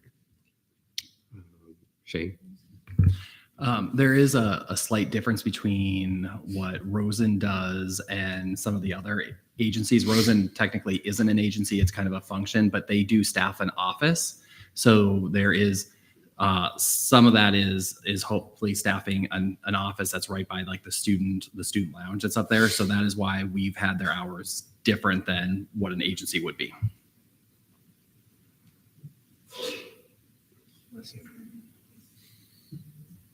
Borges. Are you able to elaborate on the same with the downtown co-student director? What are their, I'm going to pull the budget up right now, so I have that in front of me. So if you give me a moment.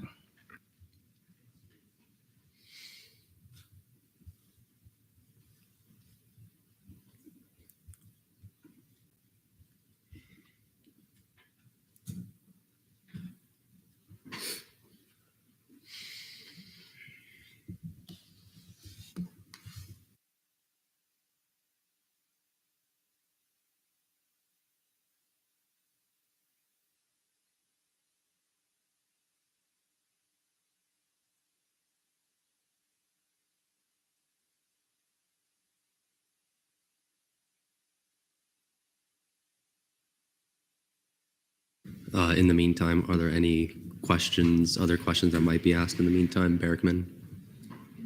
I see that there was an original allocation in graduate outreach for $20,000 and $10,000 for non-traditional nights. There was a $10,000 reduction in that. How does that $10,000 reduction factor into the $30,000 in the two line items? Okay, so I believe that is another question. Shane, for those. So for those areas, we kind of have looked at what they've expended in general together. I didn't have a split up, but I looked at kind of how much they had spent the previous year. And for that area as a whole, which those, the same person that kind of oversees that area oversees both of them, they just utilize that money kind of intertwined. At this point in time, graduate outreach uses more money than non-traditional nights, because non-traditional nights is a program that is still being kind of built and developed in that area. Thank you. Berkman. Just for clarity, under medical school programming, that's a $60,000 line item, reduced by $15,000. Is that for like the medical school campus Office of Student Involvement? Correct. Our office works with their student affairs office to work and develop programs for the med school and down there. So they have a group of students that forms like a student council, and they kind of determine what type of programs that they want down there. And then we help to fund that and pay for some of those expenses related to that. Thank you. Real quick before we move on, Borges, were your questions ever really answered? I believe Shane's still looking, so I was going to give him time. Okay. Trainer. So what phone lines does OSI and SG pay for? It's in the operations tab. Yeah. I can speak really quickly on that. I believe there was a few telephones in the SG office that have recently been removed preemptively regardless of this budget just to save money. But there were some by the computers, I believe, where the SG and the chair computers are. There was also Brody. So yes, Ryan's doing a great job of explaining some of the phones that were removed, but also that is all of our phones, right? So like I have a phone, Shane has a phone, all of our, you know what I mean? All of the phones in those two offices. Yeah. Hall, then Parmar. Yeah, I would just clarify. I have a phone in my office. I think I've used it twice the entire time that I've had it, and it's people calling me. So I think it's a cost effective, but it's also the usage of them has declined a lot in recent years. Parmar. Yeah, so on the budget packet, I see that there are 8 graduate assistants, and just 2 lines below that, I see reduction to GA 2/3. I'm going to assume that GA refers to graduate assistant, so, or is that something different? All right, so I've got 3 questions that hopefully I'm going to answer for you, and then I may ask a clarity on that one. First off, I'm going to go back to Tyler's question, if I may, related to downtown. So downtown, we remained at 20 hours a week. They do not necessarily staff an office like they do at Rosen, so that is a little bit different. But that is with downtown, what we did is we worked with our partners at Valencia College, who also pays for student leaders, and we've basically matched those salaries. So I theoretically could look at a reduction in that area, but if I look at a reduction in that area, on that programming board for downtown student life, that means the UCF person would make less and work less hours than their Valencia counterpart, because there is also a Valencia co-director that Valencia pays for in that partnership. So that is not something that I've explored with them or had a conversation with them, and I'd like to have that conversation with them. So to answer the question is could we? Yes, potentially, but it could affect that kind of that partnership and that contribution that we make there. The second question was about phone lines. So yeah, the phone lines pay for lots of different things. They pay for phone lines in the OSI suite, in the student government suite, in the volunteer and community engagement suite downstairs. I will tell you is we did an initial analysis when all these cuts were happening. And what we did is we went through and removed almost $4,500 worth of phone lines from the areas that people weren't using. Speaker Hall, we left the ones in the offices because we removed all of the ones in the main location. So just in case people still needed to do them, we didn't want to go to an extreme and remove all phone lines. But we will continue to look at that. And if that is a waste of money, we will in the future make recommendations, and most certainly we'll still cut those things. So the question that you asked is, we reduced the reason why you're seeing a reduction in the GA to 2/3. What we did in our budget is we actually reduced a graduate assistant, but we did not think it would be fair to Netta, who graduates in December, to walk back on our commitment to her to be a graduate assistant. So what we've done is we have funded that for 2/3 of the year, which will encompass summer and fall. And so when she graduates next year, you will see in our budget that position won't be asked for. So really it's we don't want to release someone in the middle of the year. We don't think that's fair to them, as we've made that commitment to them. Any further questions for OSI while we are here, or has? I guess this is for the budget committee, anyone on it, or Shane. When it comes to the agencies that we fund and their directors, they're currently at 18 hours per week. And with that, for example, for CAB, for example, that I have pulled up, they look over about 10 people. And then Rosen oversees less and has 20 hours a week. I was wondering like clarification on that and like feelings about that. Anybody in the budget committee that was kind of directed to have any questions, got concerns? Shane, anybody? Okay. Borges. It's another one, if anyone wants to answer, is that while I understand the Valencia concern about the pay, our students on our UCF main campus and agencies, then how is that fair to them as well, if anyone wants to answer? Because if we're increasing the pay for that for Valencia, why are we not doing that main campus as well? Damarla. Can you clarify a bit exactly what you're talking about? Yeah, so these like Rosen campus and then the medical campus, I believe, and you correct me if I'm wrong, Shane, is that they're trying to make sure the pays are the same with Valencia so that they're not being paid less, which makes a lot of sense. But I was wondering, because like our main campus agencies that we have on here that aren't under OSI, they're separate. Like the pay is different. They're being paid less hours, and the pay like is consistent for all of them on here, but it's not consistent with Rosen and Med. And then of course that's because Valencia is what the explanation was.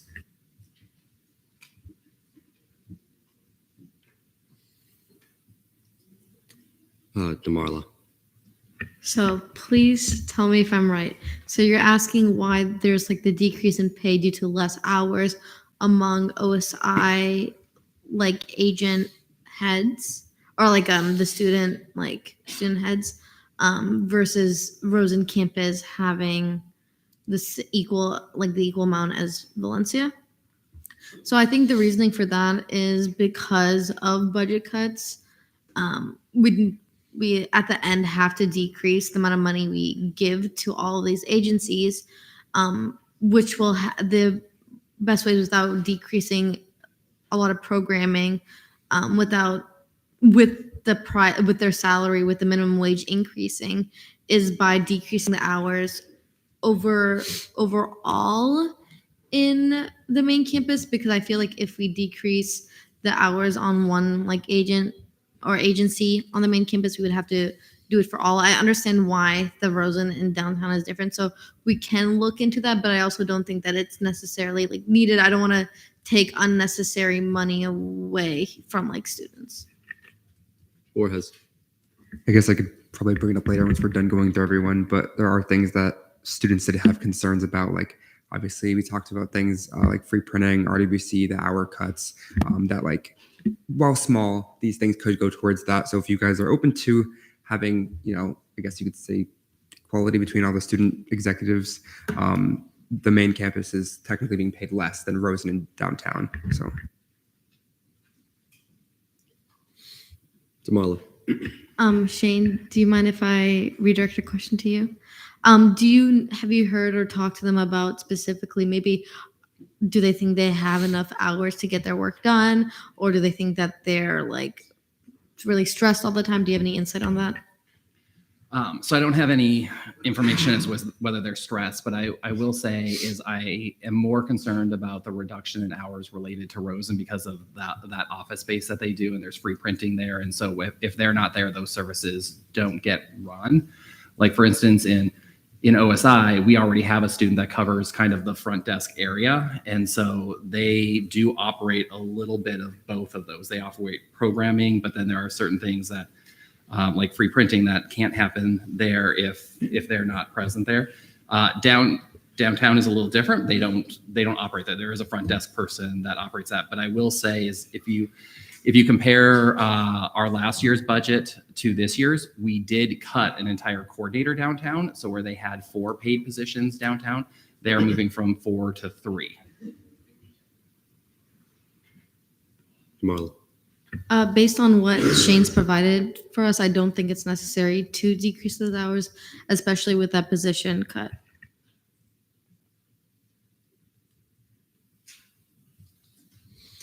Are there any further questions or comments or debate on OS Parmar? Motion to go to Recreation and Wellness Center. There's a motion to move on to Recreation and Wellness Center. Any objections? Seeing none, we are there. There we go. Okay, now we are considering Wellness Center. Campbell, Motion for a 15-minute recess, then return to Recreation and Wellness Center. there's been a motion for a 15-minute recess. Are there any objections? Is that an objection? Do you withdraw?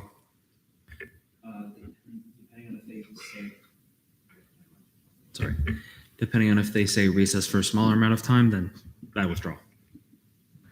Motion for recess for 10 minutes and then come back to Recreation and Wellness Center. Withdrawn. Now there's a motion for a 10-minute recess. Are there any objections? Seeing none, we will recess and reconvene at 9:17 p.m.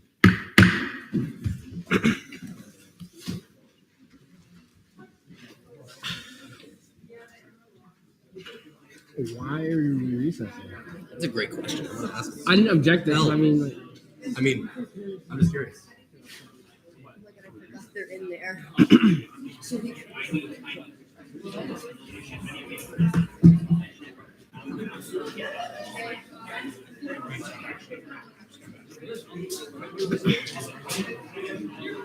We go,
She's leaving.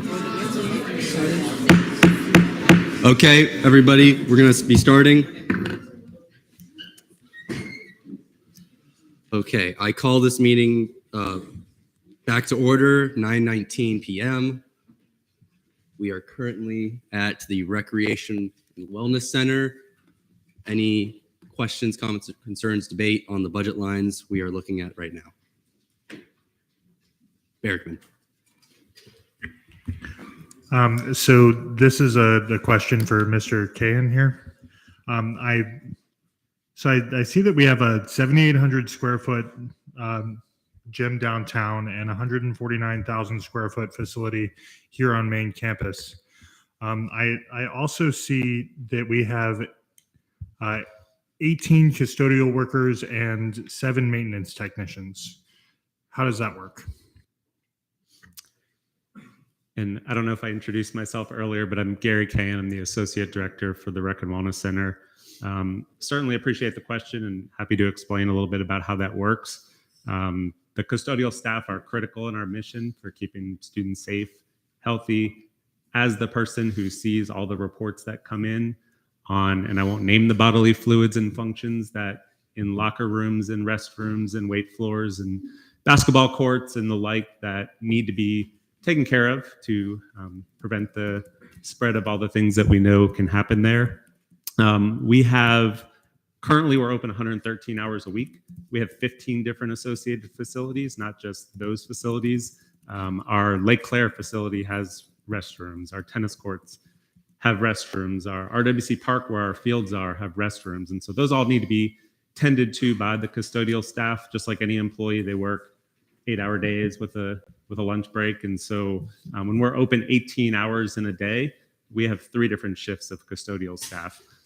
We did actually, just like everyone in the room, all the difficult budget cuts we had to make, we did cut 1 custodial staff member. We didn't take anyone's employment away, but we had a vacant position that we won't be filling next year. We also, the next time we do have a vacancy in our budget, it's worked in that we won't fill that position. We also cut an OPS, so an hourly custodial staff member. So we're already reducing, and that's with the initial budget request that closed the leisure pool. It was the committee actually went back and added some funding back in to reopen the leisure pool on a more reduced level. And so we'll actually have to make up for that. But the custodial staff work in shifts. Some of those staff are supervisors who supervise a team, divvy up the responsibilities, the vacuuming, the mopping, the stripping the floors, the cleaning racquetball courts, and the like.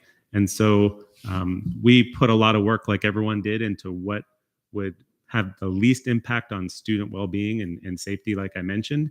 And so custodial staff are essential to making sure that doesn't happen. We had a major accident that many of you may have heard about recently where there was a lot of blood, and our staff have to clean that up. They're bloodborne pathogen trained. They have to make sure that facilities are safe to use before they can be utilized again based on how many students and the volume we see. So hopefully that answers your question. Happy to tell you a little bit more about how it works if need be. Yes, rather well. I appreciate the clarity, sir. Temple. Just for brief clarification, sir, that OPS position was also vacant, the position that you had cut? There is currently someone in that role, but they are in that role of the understanding that it's an OPS position. It could end at any time. So in our current fiscal year budget, we do have someone in that position, but that funding will not be available next year, and that individual is aware of that. Parmar. Just a clarification question. In the OPS budget packet, there's some lines which have hours per week more than one. It's like 186, 690, 510. I'm going to assume those are including different people for the position. Yeah, that's cumulative. So it's very difficult within the constraints of the Excel spreadsheet. If you have a facility open 44 weeks out of the year, and there's maybe 4 lifeguards at a time, for example, or 4 fitness attendants in all of our square footage. And so we, to make the math work, we calculate it out. We don't list every single person because we have over 450 employees, and that would be a lot of data on that page.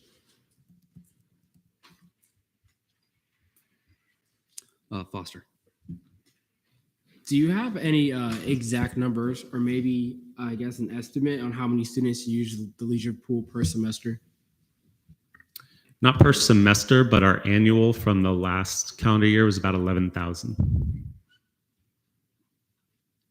And that was total uses and not unique number of students. Control.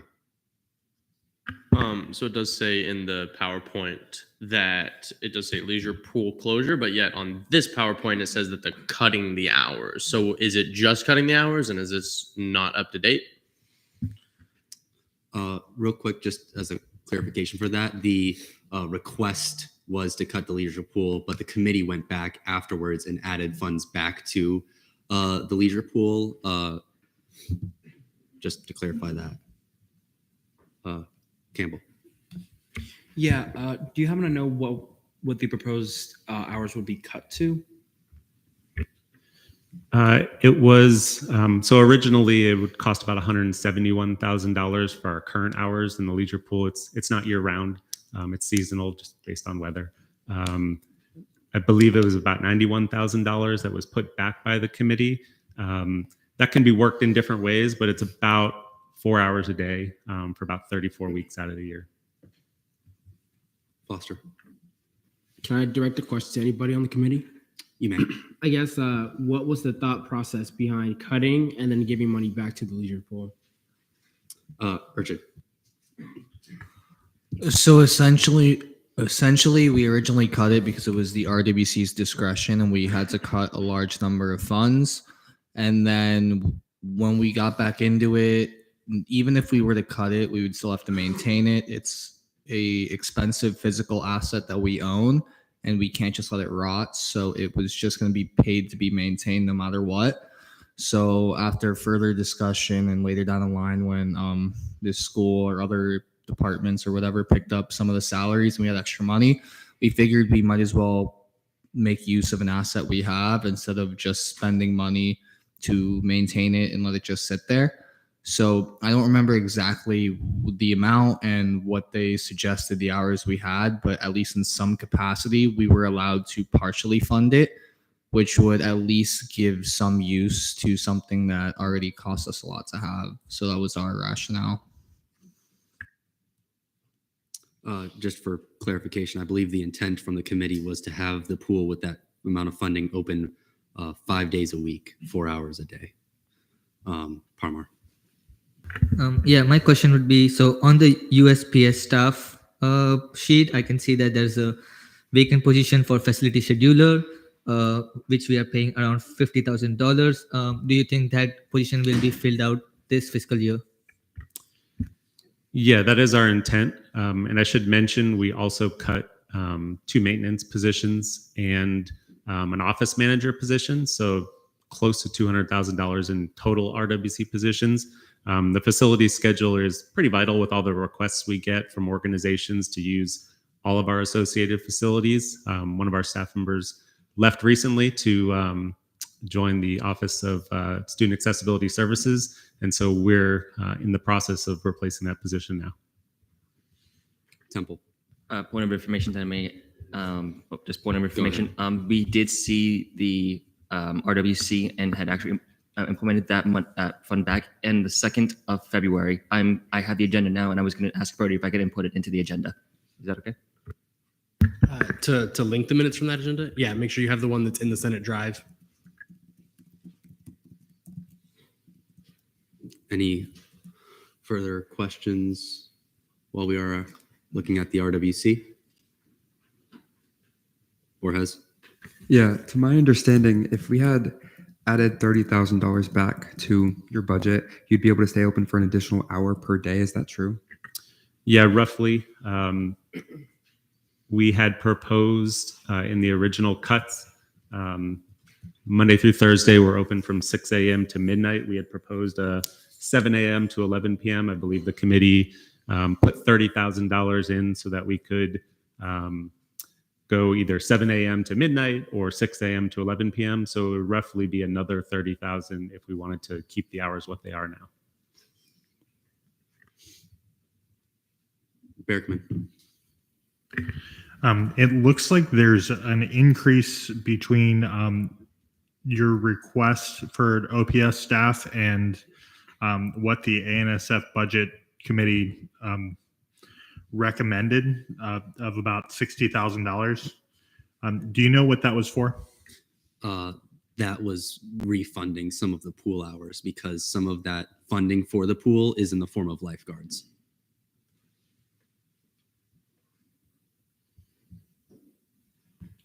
Any other questions, comments, concerns, or debate on this entity while we were here? Kentro. Let me see how I should phrase this. Motion to move $30,000 from the contingencies in the ASF budget replacement to the operations of the Rec and Wellness Center. I object. Okay. So I'm going to assume that this is going to be a little contentious. We're going to go, how much was the 30,000? 30,000.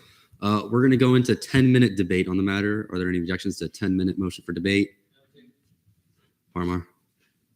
Motion for a 5-minute debate period. I'm not going to see that motion. I don't think that that's going to be enough time. Foster. Move for a 10-minute debate period. There's been a motion for a 10-minute debate period. Are there any objections to that? Okay, we're going to be in 10 minutes of debate. Cantro?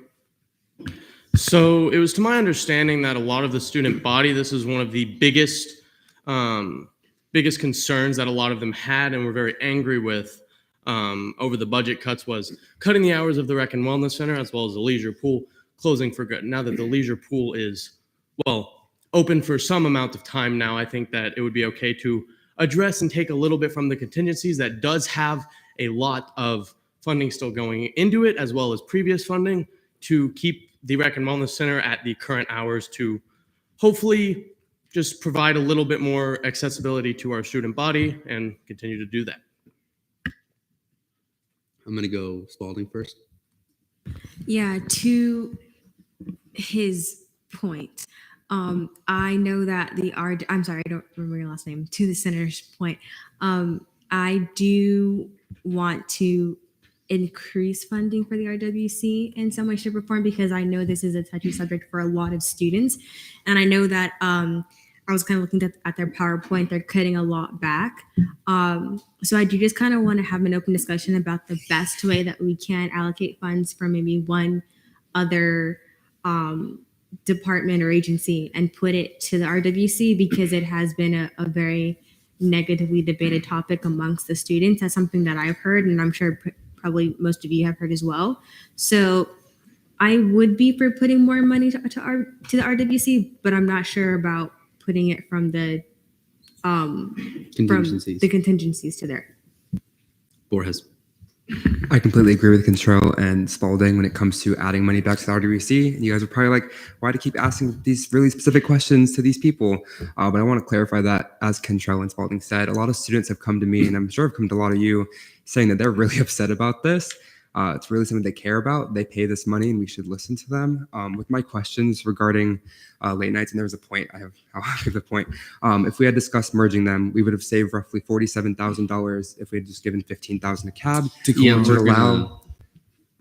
I asked the chair, and the chair was allowing me, but okay. Which can allow the RWC to stay open for an additional hour. That was reduced, as you guys were discussing, that $30,000. In addition to putting back nearly all of free printing, or all of the Scantron and Blue Book services, or toward adding all of the money that was taken from the rentals for sport We're clubs. speaking on the Rec and Wellness Center right now. Yeah, this is all related to that. I'm explaining why I'm about to get to where we shouldn't take from contingencies because there's other areas we've discussed. Continue. Thank you. So in addition, if we reduce hours, for example, when we talked about Rose Life downtown, I believe that money is where this should come from and not contingencies, because as it's been explained, natural disaster is kind of hard to tell. And for example, like if our union fell apart, that'd be something we really got to pay for. I think there's a lot of other places to come from. I think we should give them $30,000, but not from contingencies. Domino, did you still have? No. Okay. We not. So I briefly remember 30,000 would be an extra hour for every day. But I'm assuming no amount of money is going to alter what's happening to the Plaza RWC. Okay. Foster. Yeah, I just wanted to say I 100% agree with Vice Chair Cantrell that we should find some money somewhere to allocate $30,000 more to the RWC. However, I don't agree with taking it from the ANSF contingencies because we're already below the institutional average on what we should have. So it wouldn't make any sense to me to take money from somewhere where we already don't have a lot of money to kind of spare. However, I would recommend maybe cutting the leisure pool. That's why I was asking questions about it, because I believe you said 11,000 students use it per year, right? And I think around like 77,000 students come to the university or go to the university. So that's like a small fraction of students that it would affect. And I think a lot more students would benefit from the RWC being open later than students benefit from the leisure pool. Costas. Just to clarify, the Plaza RWC is closing. The lease is not going to be renewed. The lease is up and we are not funding the renewal of that. Urchin? I have a question for the RWC representative. Go ahead. So the Plaza gyms closed. We already know that due to the contractual obligations. But with the money we have now for the downtown gym and for the current gym plus 30,000, do you know how much do you have like any plan or idea for like how much that would affect the gym hours? Like, is it going to be an hour per day or extra hour? Like, how drastically do you think the 30 grand would actually impact the hours for the RWC? So if I understand, if $30,000 more went into the RWC's budget, we would be able to fund the current hours, 113 hours a week. So really roughly one more hour a day. Berkman. So back on the allocation for repair and replacement for the contingency fund, I keep hearing that there's like a 3% industry standard, but we have still not covered how much money is enough. And to continue putting money in based on an industry standard without knowing how much money is enough seems silly at best. Paul. Yeah, I'm gonna keep it 100. When we agreed to keep the leisure pool open, I didn't think it was a good idea. At the time, I wish there had been more debate, mostly because it's not used by a significant portion of students. That money could easily go towards anything else. I think instead of touching contingencies, personally, I know a question I asked was how many lifeguards is it paying for? It's already below industry standards for a lifeguard, as well as it's only a couple. Personally, throwing it out there, I thought it could be a cool skate park down the line. But my observation is when we're trying to look at where to cut rather than take from contingencies, I think it's better to close the leisure pool. That's not to mention down the line, the leisure pool maintenance that's going to have to be maintained. Something that's going to happen in the coming years is all of the maintenance and repairs to the RWC that's going to be necessary. And it's going to be harder and harder to fund those to begin with. I think the leisure pool, if it's not closed now, is just going to be closed 2-3 years down the line because it's already an expense that was on the cutting room board or floor. So my observation is we could easily keep the RWC open longer, as well as either maybe put more of that money towards the repair and replacement down the line so that we don't have to make as awful decisions in the future when it comes to what equipment actually exists in the RWC and what doesn't, because that is decisions within the next 10 years that we're going to have to decide. Do you want as many treadmills that currently exist, because repairing them will cost too much. So that's my observation. I think we can go whatever route possible. I just think taking from contingency isn't necessary when we have a giant thing right there that we can easily cut. I don't think the vast majority of students would frankly be all that upset about the leisure pool. I think from everything I've heard, there's much bigger concerns than the leisure pool. And I think students would happily trade the leisure pool for more access to the RWC and its services. Before we continue with the debate time on this, I'm going to say to everybody that I do have the numbers.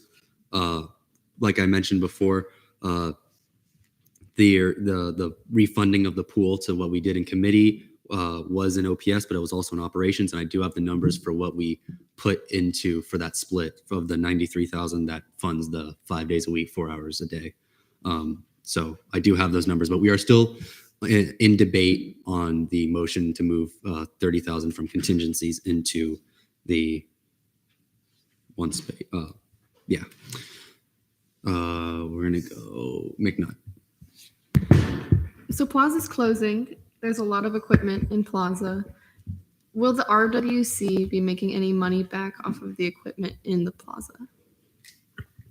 It's a really good question. The facility's 11 years old, so all of the equipment is 11 years old.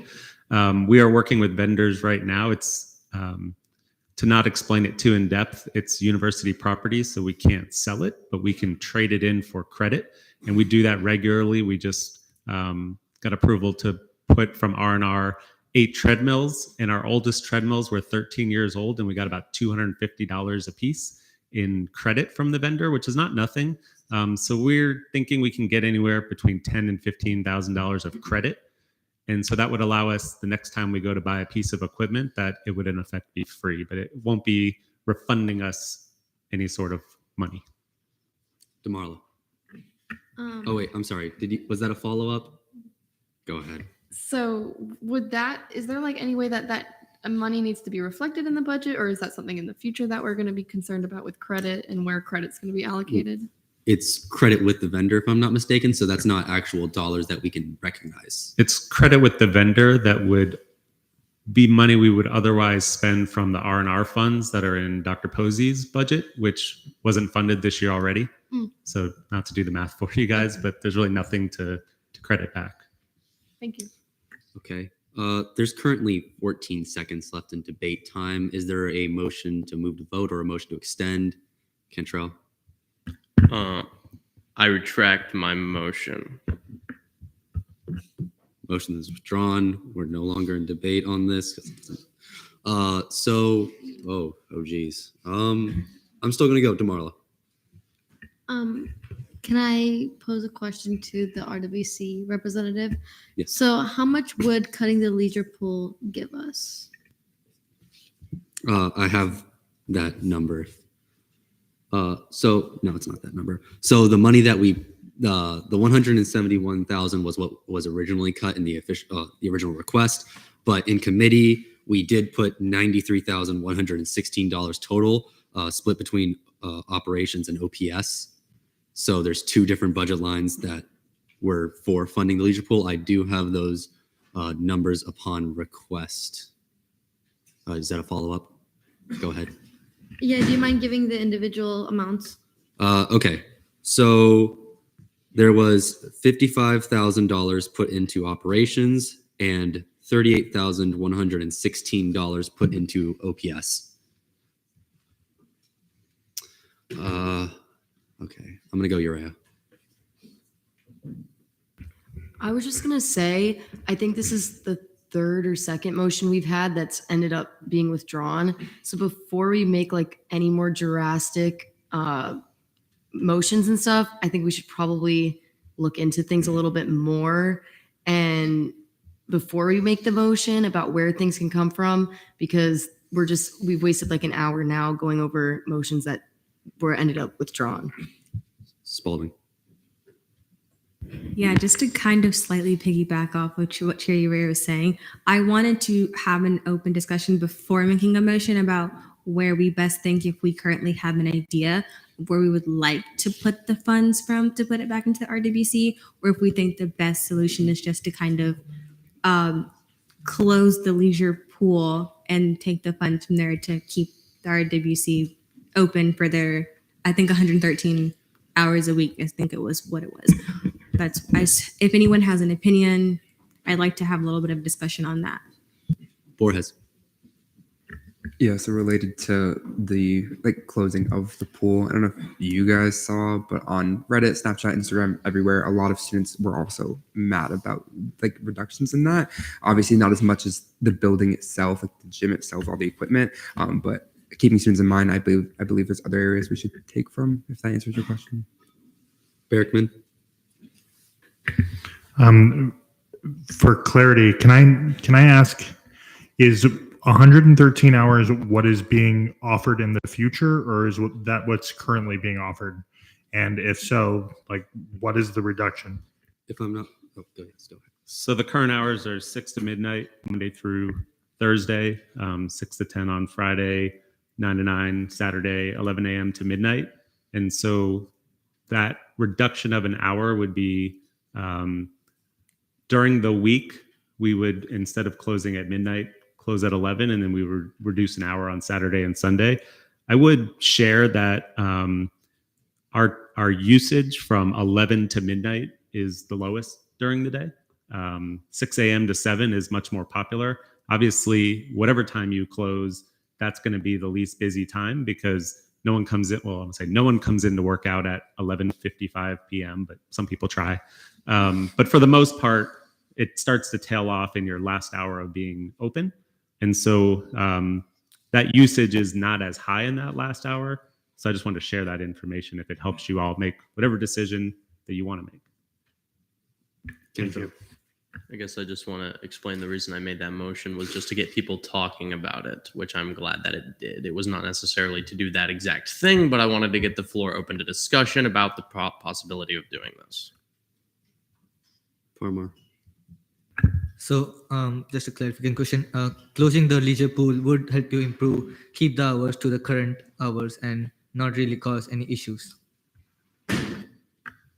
Well, closing the leisure pool would save the ASF budget, that 93,000 and whatever the exact money is. I don't think it would be prudent to do any less than that. And so I understand you're in the position of it's an either or, but it's really not that simple. And there's a lot of other considerations to the leisure pool that have been mentioned. Prospective students and families and tours walk by it every single day, looking at the facility. And if we're not putting chemicals in it and it's green, that's not a good look. I don't think that's the university's preference for it to just be completely closed. And I think those are some of the considerations the committee factored in, and we support whatever the committee supported and whatever decision you all make tonight. Foster? No? Demarla? Could I direct a question to the RWC representative? Go ahead. So to just maintain that pool, just for looks, I guess, how much money would you put into that, and is it in operations? A lot of the operational cost is utilities. You have to maintain a certain pool temperature to code. You have to keep certain chemicals in there. I can't with any specificity. I don't run our aquatics area, so I don't want to guess. But what Jim and Sarah, our other associate director, proposed in that $93,000, they believe is suitable based on the number of guards and how many eyes we need to have on the pool per Red Cross standards, that is enough to have that 5 days a week, 4 hours a day to have it open and have it worthwhile. And so going below that, it creates staffing issues. We can't, there's already so many staffing issues with lifeguards all around the country. Many pools all over the country have closed because it takes a while to certify someone to be a lifeguard. So it wouldn't necessarily be a good business practice for us to have open hours for a little bit here and there. Not many students are going to want to work a job where you can only get 4 or 6 or 8 hours a week. They're just going to go drive all the way to Universal or SeaWorld or Disney and take those higher paying lifeguarding jobs. So really, I wouldn't reduce the amount if we're going to have the pool open any less than what is there for those reasons. Domino.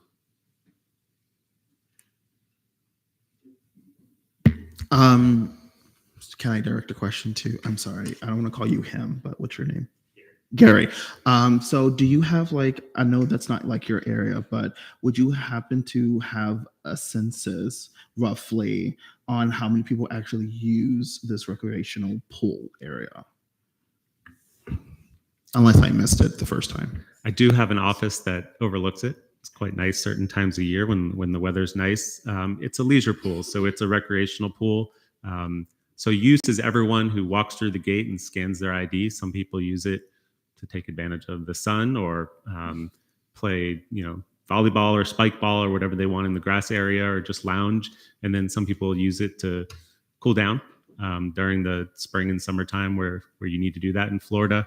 But I can't really say with specificity what the mix is of the people who are swimming in the pool. But it is an amenity that the students who do use it enjoy.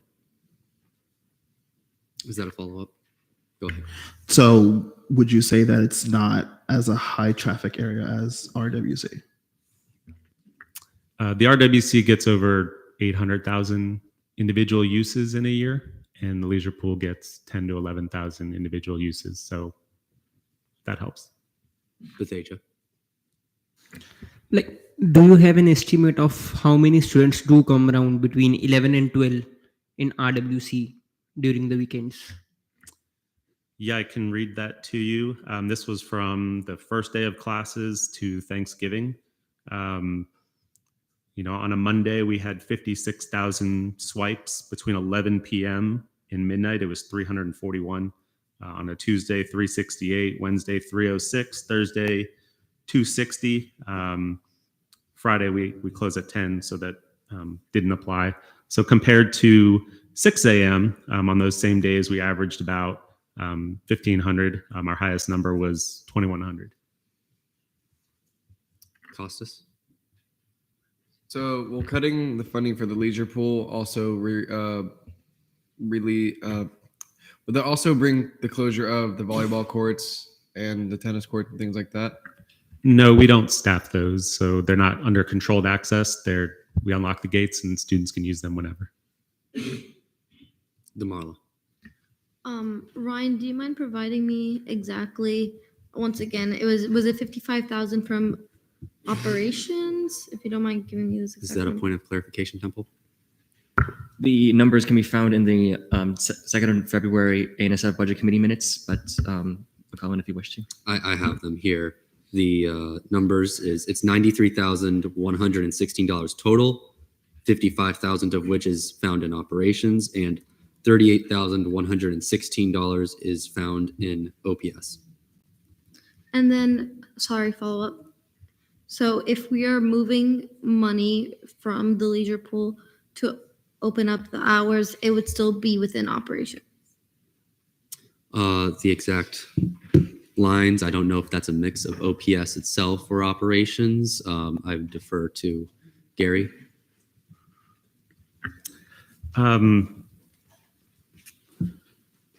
It's a difficult question to answer, just to be completely honest, because there's so many factors with staffing and even our professional staffing that are tied into these operational funds, our maintenance staff's time, repairs and work orders and those sorts of things. So I don't want to push you towards any particular outcome because we want you all to make that decision. I'm just trying to provide information, but it would be challenging for us to take from what the committee decided for the leisure pool for that purpose to open the RWC for that additional hour. I understand that that's something that students may want, but we don't necessarily see it in the use. And so, if you think about it, if you can't get into the RWC at 11 o'clock at night because you work or your circumstances don't allow you to be available any other time than that, you could possibly make other arrangements and come in at other times or come in on the weekends. If we really constricted the leisure pool down to the middle of the day, and that's when students have classes, is when the sun is out, you may never be able to utilize it. And so you just don't have another option. So I don't know if that information helps, but that's what we discuss internally in our staff if we were comparing the two. We would certainly, if we had other sources of money, love that $30,000, but I wouldn't necessarily recommend taking it from your contingency or from the leisure pool. Campbell, is your hand up? The way that you are, I cannot really see your hand. Campbell. What are the current hours of the leisure pool, just as a point of reference? I don't know off the top of my head. I know it typically is closed from around Thanksgiving until right about now, this time of year. And then we open through spring break, and then we're more open through the summer. But I think we're typically open like 11 to 6. And And so really that 4 hours would be cutting that 7 hours a day almost in half. Paul. Yeah, just first question. So just for clarity, how many should the leisure pool stay at maximum? We keep the funding, everything like that. Just as a reminder, how many lifeguard positions does this create? So the leisure pool, because of its amorphous shape, requires more guards than most pools just based on sight lines. And so we staff the leisure pool not just with 4 lifeguards, but lifeguards have to rotate. They need to be out of the sun for a period of time. So there's always 1 guard on reserve. So right now we staff it with 5 guards plus a member services staff member that would be checking IDs to make sure only students are using the space. I believe, and I wasn't there, but Jim probably shared that we would look at a model where the lifeguard who's rotating off the stand would be the one that would be checking IDs. So we did also reduce the amount of staffing from what we would currently do. Got a follow-up? Yeah. Go ahead. And then I'll have a motion after that. So at least next question being, if the RWC was open for that additional hour, how many student employees are able to work an additional hour under that? You're really talking about 3 students. You're talking about the building manager, the member services staff member, and probably I'd say 2 fitness attendants. We don't run intramural sports past 11 o'clock. We very rarely have sport clubs. We don't have group fitness classes. So it is the lightest staff time of the day for us. Then I'm going to motion that we move to the next agency. My primary reason being it's clear contingencies not happening. It sounds like there's a lot of debate about the pool. I think if we want to find $30,000, better we have seen all the other agencies first before we make that determination. It is also 10 o'clock at night. So I would recommend for now we move forward and then we return to this subject at a later time. So a motion. I can't remember which one's. All right. Motion to move on to Sports Club Council. Are there any objections? Is that an I objection? object. I'm Do you so with- sorry. I don't withdraw. I just have one quick little question. So we're going to hold on. I'll withdraw if it's a question and then I'll make the motion again. All right. Well, that motion's been withdrawn. McNutt. Do you have to continue chemical treatments in off seasons for the pool, for the leisure pool? Yes, we do. Okay. I motion to move on to the next section. There's been a motion to move on to the next entity. Are there any objections? Seeing none, we are now looking at Sports Club Council, if it'll come up. Brody. Thank you. We are now looking at Sports Club Council in the budget lines that include it. Are there any questions, comments, concerns, or debate on these? Let's limit the chatter in the back, please. Thank you. Costas? Which line is the website under? If I'm not mistaken, operations. Campbell? What was the reasoning for the requested increase compared to the 2022 to 2023 budget? In for line 110. 110. So I'm going to be honest, I do not recall. Is there any other member of the committee present? Or I do not know your name. I'm sorry. Yes, good evening, Christopher Newsom, him, Service Assistant Director for Sport Clubs and Risk Management, and that difference would be related to our athletic training staff. So one, we also have a graduate assistant, and then our staff has been vastly reduced from what it was previously. So that is the main cut. Okay. Borges? Yes, a question for the representative that's here. Go Okay, ahead. so I know, sorry, what? Okay. Go ahead. Okay. So I know that IM Sports was cut quite a bit. Are you able to explain like what any money back could do for the agency? Any money back, we would definitely put it towards our athletic training. And if, because there was no cuts to programs, so that's a good thing. But it would be either athletic training or to our programs, because once again, our students fundraise a lot. So while they receive a lot, which they are very thankful for, they have to fundraise at minimum 125% to match what they get. So the more we can help them out, the better their existence is as leaders and members of those clubs. Berkman, did you? Go ahead. A question for Christopher. Go ahead. Could you please outline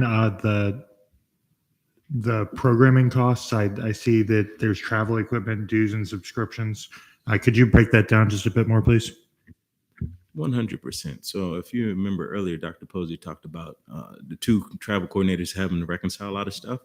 That's mainly because of us. So we have wonderful students that compete on and off campus. So they have to pay for league registrations depending on their club.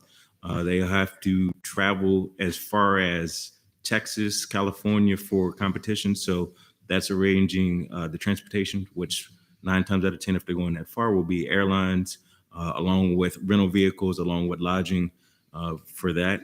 And then as you play your sport, your equipment gets bad. So as it gets closer towards the end of the fiscal year, they'll start making purchases to replace some of their equipment. But overall, that programming money that you see, it all depends on each of the club's specific needs. So not every club has the exact same need, but those, for instance, ice hockey, they don't play on campus. So their funding is going to be put towards using the RDV ice tin and paying for that rental for that space.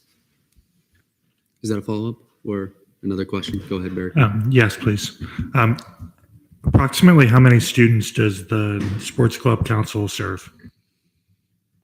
Currently, we have 45 sport clubs that are active, and that can range anywhere between 3,000 to 4,000 students actively participating in those sports. So right now, I believe the last number we had was about 2,850 students per the last report I had to send to my wonderful associate director. Berkman. With that, I move to continue on with the budget. There has been a motion to move on to the next entity. Are there any objections? Seeing none. Okay. We are now looking at the Budget Committee. And are there any questions, comments, concerns, debate on the budget lines entailed in the entity? Holmes. Clarification that OPS was increased because of minimum wage changes, correct? That is correct. Are there any other questions, Berkman? Move on. That's a motion to move on to the next entity? Yes, that's correct. Please. Are there any objections? Seeing none, we're going to move on to Student Government Election Commission. Brody, if you could, this thing doesn't. Oh, there we go. We are now looking at the Election Commission and all the budget lines it entails. Any questions, comments, concerns, debate on this entity? Okay, so, seeing none, we're just going to move on again. Student Government Executive Branch and all the budget lines that it entails. Are there any questions, comments, concerns, or debate for these? Berkman? A question for the president, please. You may. Are there any significant reductions that are affecting your initiatives or your job to lead this university? So one thing that we were very strategic about was a lot of the student body presidents and vice presidents platform initiative and goals come from the student initiatives budget line. And that is solely our programming, our events, and the services that we can hold. The biggest cuts, unfortunately, came from the Scantron budget and the LIFTS code budget. Based on those reductions, while they are significant, we can still operate as a branch. The LIFT code, if it's reduced anymore, will no longer be able to operate. That is just the that is the bare minimum that we can have to have lift codes. And with the Scantrons, while it was reduced significantly, there will still be Scantrons, just the extent that that students will be able to get per semester will look a little different moving forward. But we have had a surplus of Scantrons due to COVID, so Scantrons haven't been purchased in the last year. And we will be purchasing Scantrons before my term's over to ensure that we have enough Scantrons moving forward. Thank you. Okay. Hall? Yeah, just to get it out of the way, because I've already spoken to President Lopez, but I have a motion. If I can. Yeah. Go ahead. I'm going to motion to take $500 out of 128 student initiatives and move that $500 to line 147 for operations within the legislative branch. To clarify, this is $500 that the initial budget gave from us to exec for promotional items and just general, what's the right word? Not communications, I guess communications. But discussing it with President Lopez, I think it's best that the branch maintains the $500 for ourselves, just so we have more ability to create promotional items for the branch itself. This is a motion I'm making with the approval of both myself and President Lopez. Okay, so there has been a motion to move $500 from, if I'm not mistaken, operations of executive branch? No, No, it's was it the 128. 128 student initiatives? Because the communications budget is within that. Okay. So there's been a motion to move $500 from line 128 to line 147. Are there any objections to that motion? Seeing none, we're going to go into voting procedures on that. Brody?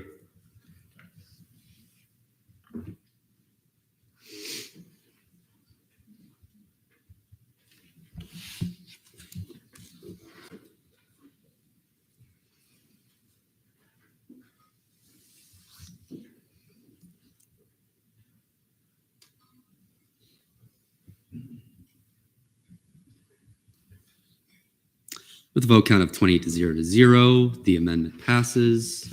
President Lopez. Yeah, I would just like to add that that doesn't mean that the legislative branch only has $500 for promotional items. This next year with the next administration, since we order such large amounts of general promo, such as the tote bags, stickers, cups, things that we've done in the past, that will still be open for all branches, of course. So I just wanted to make it clear that it's not that you guys only have $500 to use. Okay. Any further? We're still. Oh, Spalding. Yes. Okay. So I see that your biggest, I guess, the spring event has the most allocated funds of like 229,000. So I just wondering if you could like explain what that is and touch on why it needs to be that much of an amount, because I see that yeah. Can you just explain why? Yeah, the spring event is Universal Nights, and that's just the cost of the contract and what it takes to operate Universal Nights. Okay. Any further questions while we are? Oh, Cantrell. So, what exactly? Who all exactly gets a lot of the money from the OPS for the executive branch? I guess that can go to. Yeah, everyone on the executive cabinet every position on the executive cabinet is a paid position. The distribution of hourly wages is different, varying from position to position. Do you have the exact breakdown, Stephen? The exact breakdown, you could see it on the drive. But every position is a paid position. It is essentially a part-time job. There is a certain demand and responsibility that goes to being part of the executive cabinet. Palmer. Yeah, just a point of information again, the budget packets for each entity can be found in the ANSF drive, in the Senate drive. So please look at the packets to find a detailed breakdown of each entity. I will add on to that they are good reference material, but I don't believe have been updated to the numbers that are on the budget Excel sheet that we are using. So while they are reference points, do not think those numbers are one-to-one matching up with what we are now dealing with at this point. Parma? Question for you. Go ahead. is there any reference material which are exactly one-to-one with the budget? The budget. With the yeah, NSC we have not updated the budget packets. They're the same, I believe, as when they were submitted to the committee for initial review before the budget hearings, where things were changed a little bit. So.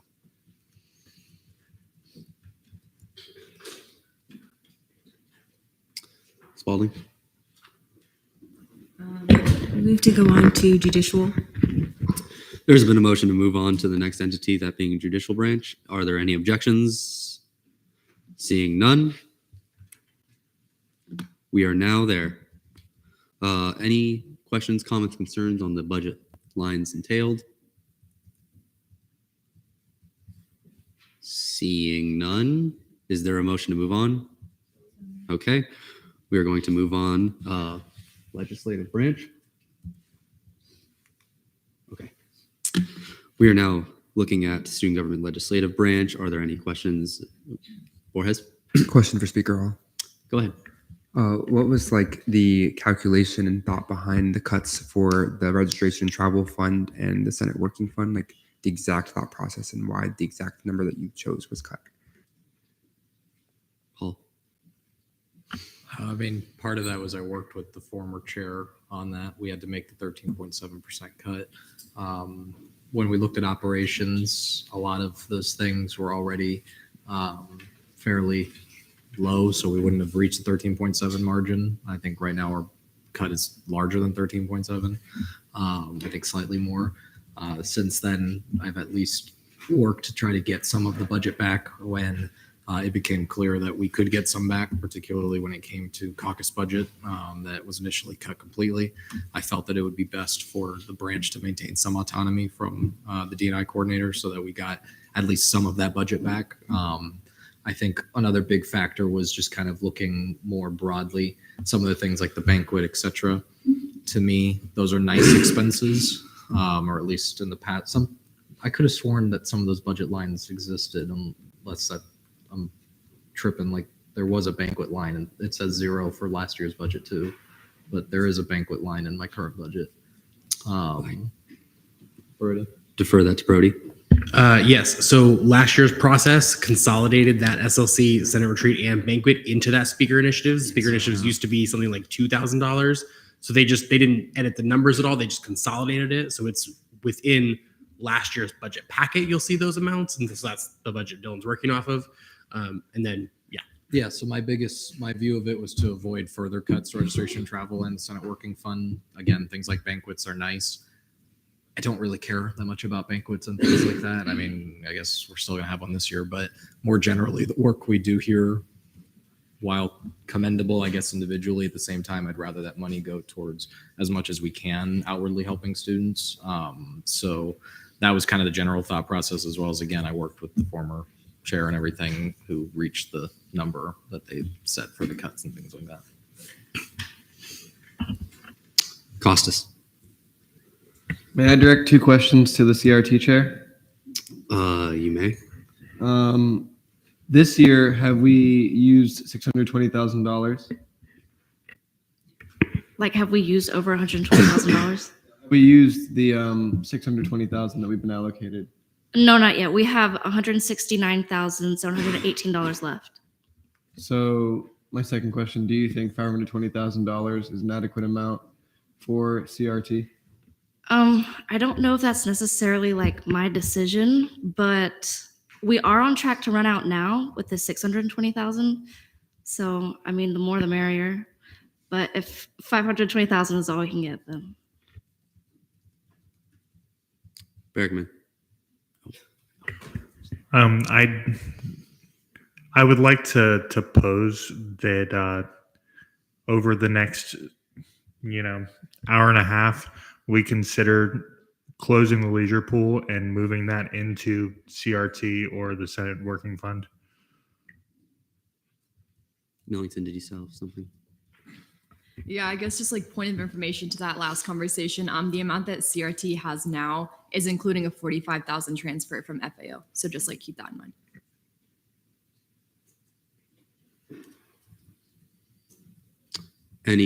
Borges.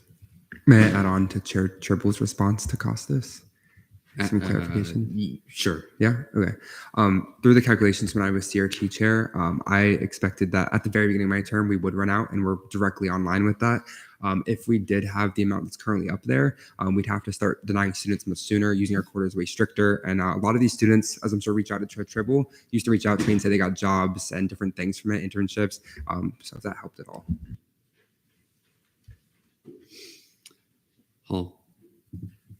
I mean, yeah, look, based off of before we knew it was a 13.7% cut, we were not going to actually touch registration travel or Senate working fund. Like I said, the original plan before the cut became significantly larger was to basically cut most of that speaker initiative, if not all of it. Some of it's been moved, obviously, to account, as well as the original plan was to remove the DSER position. All of that would have kept us in line for avoiding any cuts to those things. I would love more money to be put back into that. Where that money comes from is a question for everyone here. I'm not going to advocate against getting more money for my own branch, but at the same time, we have been dealt the hand that we have. I also do think something to keep in mind is that there are agencies taking very steep cuts and putting significant amount of money back into ours. While I do think there's merit to it, because a lot of the things we do in FAO and CRT do outwardly serve the wider student body. At the same time, I would just not necessarily caution, but just highlight the fact that those who are already skeptical about this process will now see student government putting significant money back into itself, and the outward perception that that creates, despite, I think, well-intentioned, I think would be utilized effectively. At the same time, that's something that I think we can't just avoid talking about, just because, yeah, if we take a significantly less cut than 13.7 compared to other agencies, I think there are going to be questions around that. And based off of the information or misinformation I've already seen online about how the Senate Working Fund and registration travel works, don't know how effective we'll be in combating that misinformation that already we're struggling to do. So just something to keep in mind. Like I said, would love more money, but just recognize that that would mean that we would not be taking 13.7 cut, and potentially another area would take a cut to pay for that, which would make it steeper elsewhere. Parmar. Motion to move to the next entity. Motion to move on to the next entity. Any objections? We will now be looking at student legal services. Any questions, comments, concerns, debate on the budget lines entailed for student legal services? Paul. Yeah, if I can just kind of reiterate, I talked about this was the agency that myself and Chair Temple spoke with. For context and Senate Exec, we did mention the reason why their request and the actual committees is significantly different was because at the time of the actual hearings, they had not submitted their 13.7% cut. So that's why you can see there are some pretty big changes, particularly like operations and OPS is different and things like that. That was not because we decided to give them way less money and give them more money and other things. That was because some of those cuts had to be made at the actual hearing. The other aspect of it that I did just want to allude to, because I talked about it before, and I'd really love to see student legal services do this as a part of the rationale, was that the legal assistant was currently vacant. By replacing it with 2 student assistants, something that student legal services currently does not do, is the role of a student assistant within student legal services is not legal based. A lot of it is front desk work, etc. The students are not learning legal things, at least to the degree that I think most of us would think they are. And so part of the rationale, and I'd love to see it, the reason why I'm talking about it is regardless of, they can end up doing whatever with it. But some of the thing that the committee was saying was it would be nice to see with these 2 additional student assistant positions that student legal services uses that opportunity to train those students, to show them kind of basic legal functions, things like that. Because while legal internships, I know anybody here who's trying to do pre-law, it can be difficult. Something that is also interesting and something that I'm experiencing at UCF's emergency management where I'm interning is learning a university perspective of how things work, whether it's legal, emergency management, whatever it is unique. And it's a great experience. And so at the end of the day, student legal service can do whatever they want with that. But our view is this is to create a potentially unique student opportunity, as well as be able to handle the workload that the lack of a legal assistant or an additional legal assistant would create. I would emphasize there are other legal assistants in it still. It did not remove that completely. So that was more just my view on what I think could be potentially very beneficial for the legal studies program, et cetera, through this change. Palmer. Question for Speaker Hall or anyone in the ANS Budget Committee. Go ahead.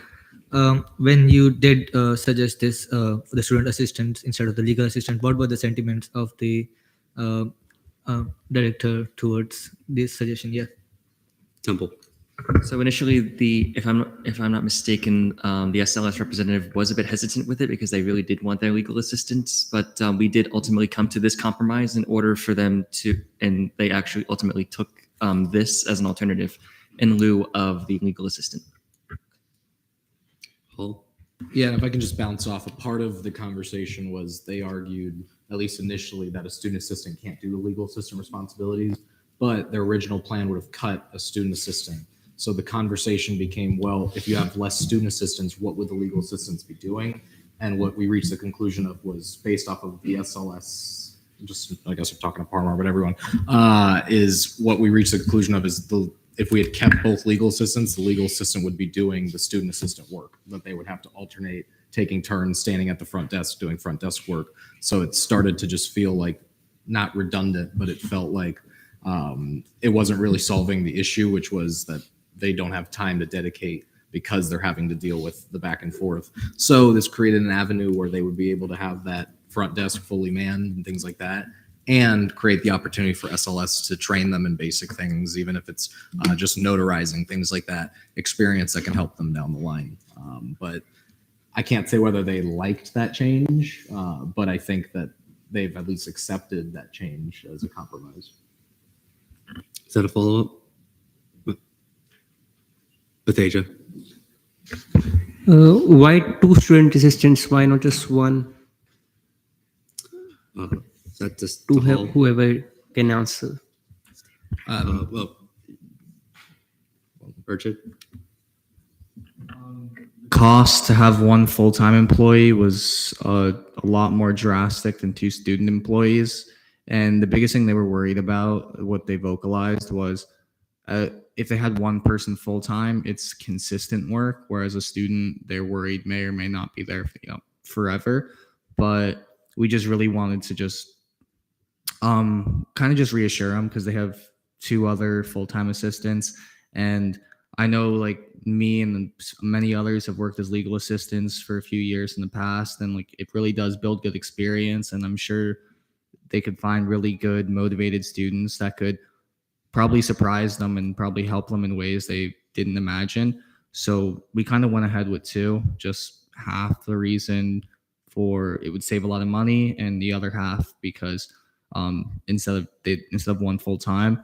And they're a little hesitant, but it's going to be a trial run this year, and I guess we'll see how it is at the end.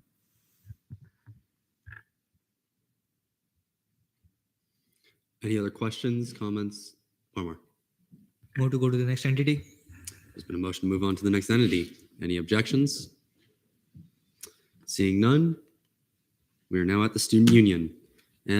Costas. I would like some explanation on this. This one actually gets me very frustrated because I used to go to All-Night Study very frequently throughout my time at UCF, and I would not want to see it be closed, considering how many students use it to get some of their schoolwork done. An explanation on that would be very... Which location are you referring to? Farrell Commons. That was a university decision, not committee decision. We had no choice in the matter. That's happening whether we like it or not. Rick, would you like to elaborate on that if you could? I'd be happy to. Good evening, everyone. Rick Falco, Director of the Student Union. So Farrell Commons is being repurposed. I know y'all talked a little bit at the beginning of the session about it, but I can give you the very brief overview. Basically, the chemistry building is in disrepair, needs to be repaired. There are too many chemistry labs that go on a regular basis. Probably a lot of you have taken chemistry labs in the chemistry building at some point. So to repair the chemistry building, we need to move labs. The university needs to move labs somewhere else. So that building 7H that All Night Study Farrell Commons is moved to is the one that was deemed the most appropriate building to do that. So sometime early next fiscal year, they'll be starting construction in that space to renovate chemistry labs, build new chemistry labs in there, then renovate the old chemistry building. And then we have 2 buildings worth of chemistry labs, which is great for the long term.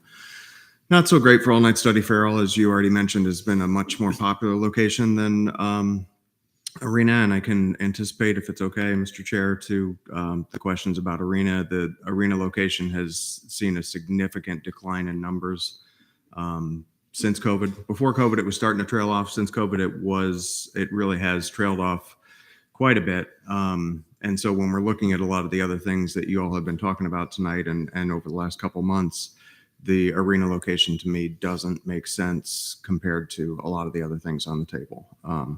And I think the most significant number for that is the overnight numbers at Arena. Currently, we do supposedly hourly counts of people that are using the facilities. We don't always get that right, but we had 144, I believe, hourly counts between the hours of 2 a.m. and 7 a.m.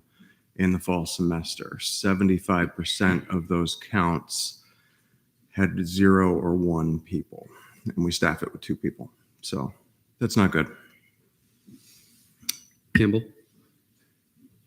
Yeah, so you mentioned All Night Study Farrell Commons and All Night Study Arena.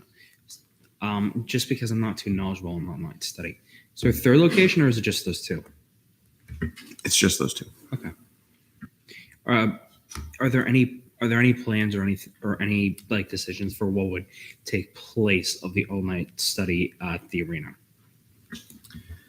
So I think the Convocation Corp will be determining what takes the actual lease space. So what goes into the space. I mean, originally it was actually built or designed to be an Outback steakhouse. I don't think that's actually going to be the case, but that was the original design when the Arena first opened. As far as so we wouldn't necessarily have determination on that. As far as where the students will go that use those facilities, I think it will be, I know it will be the 3rd floor of the library, if anybody's had a chance to see that.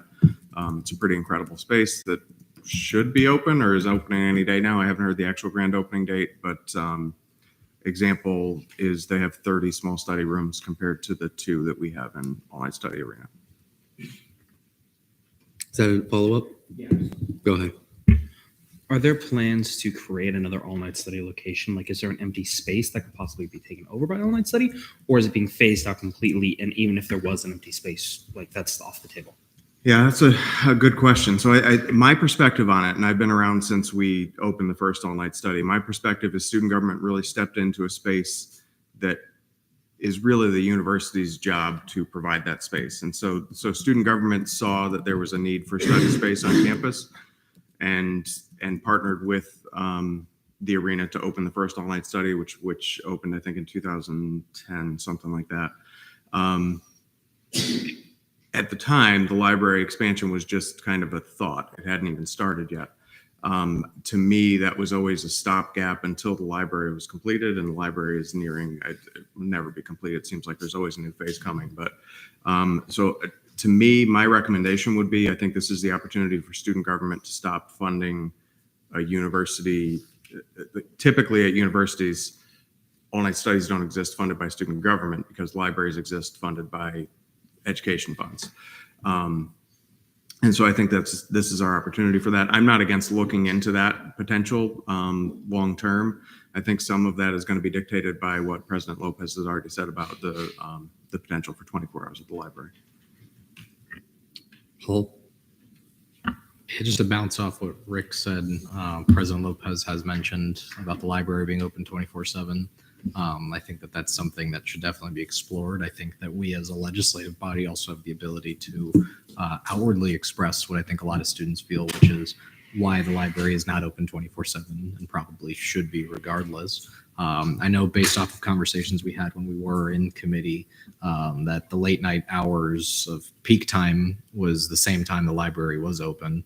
And then the time that the library was closed, it was very small amounts of numbers of students at the late night locations. So all that to say, one student is still one student too many that needs access to a 24/7 place. You know, we're talking about commuter students, we're talking about older students, students with children, things like that.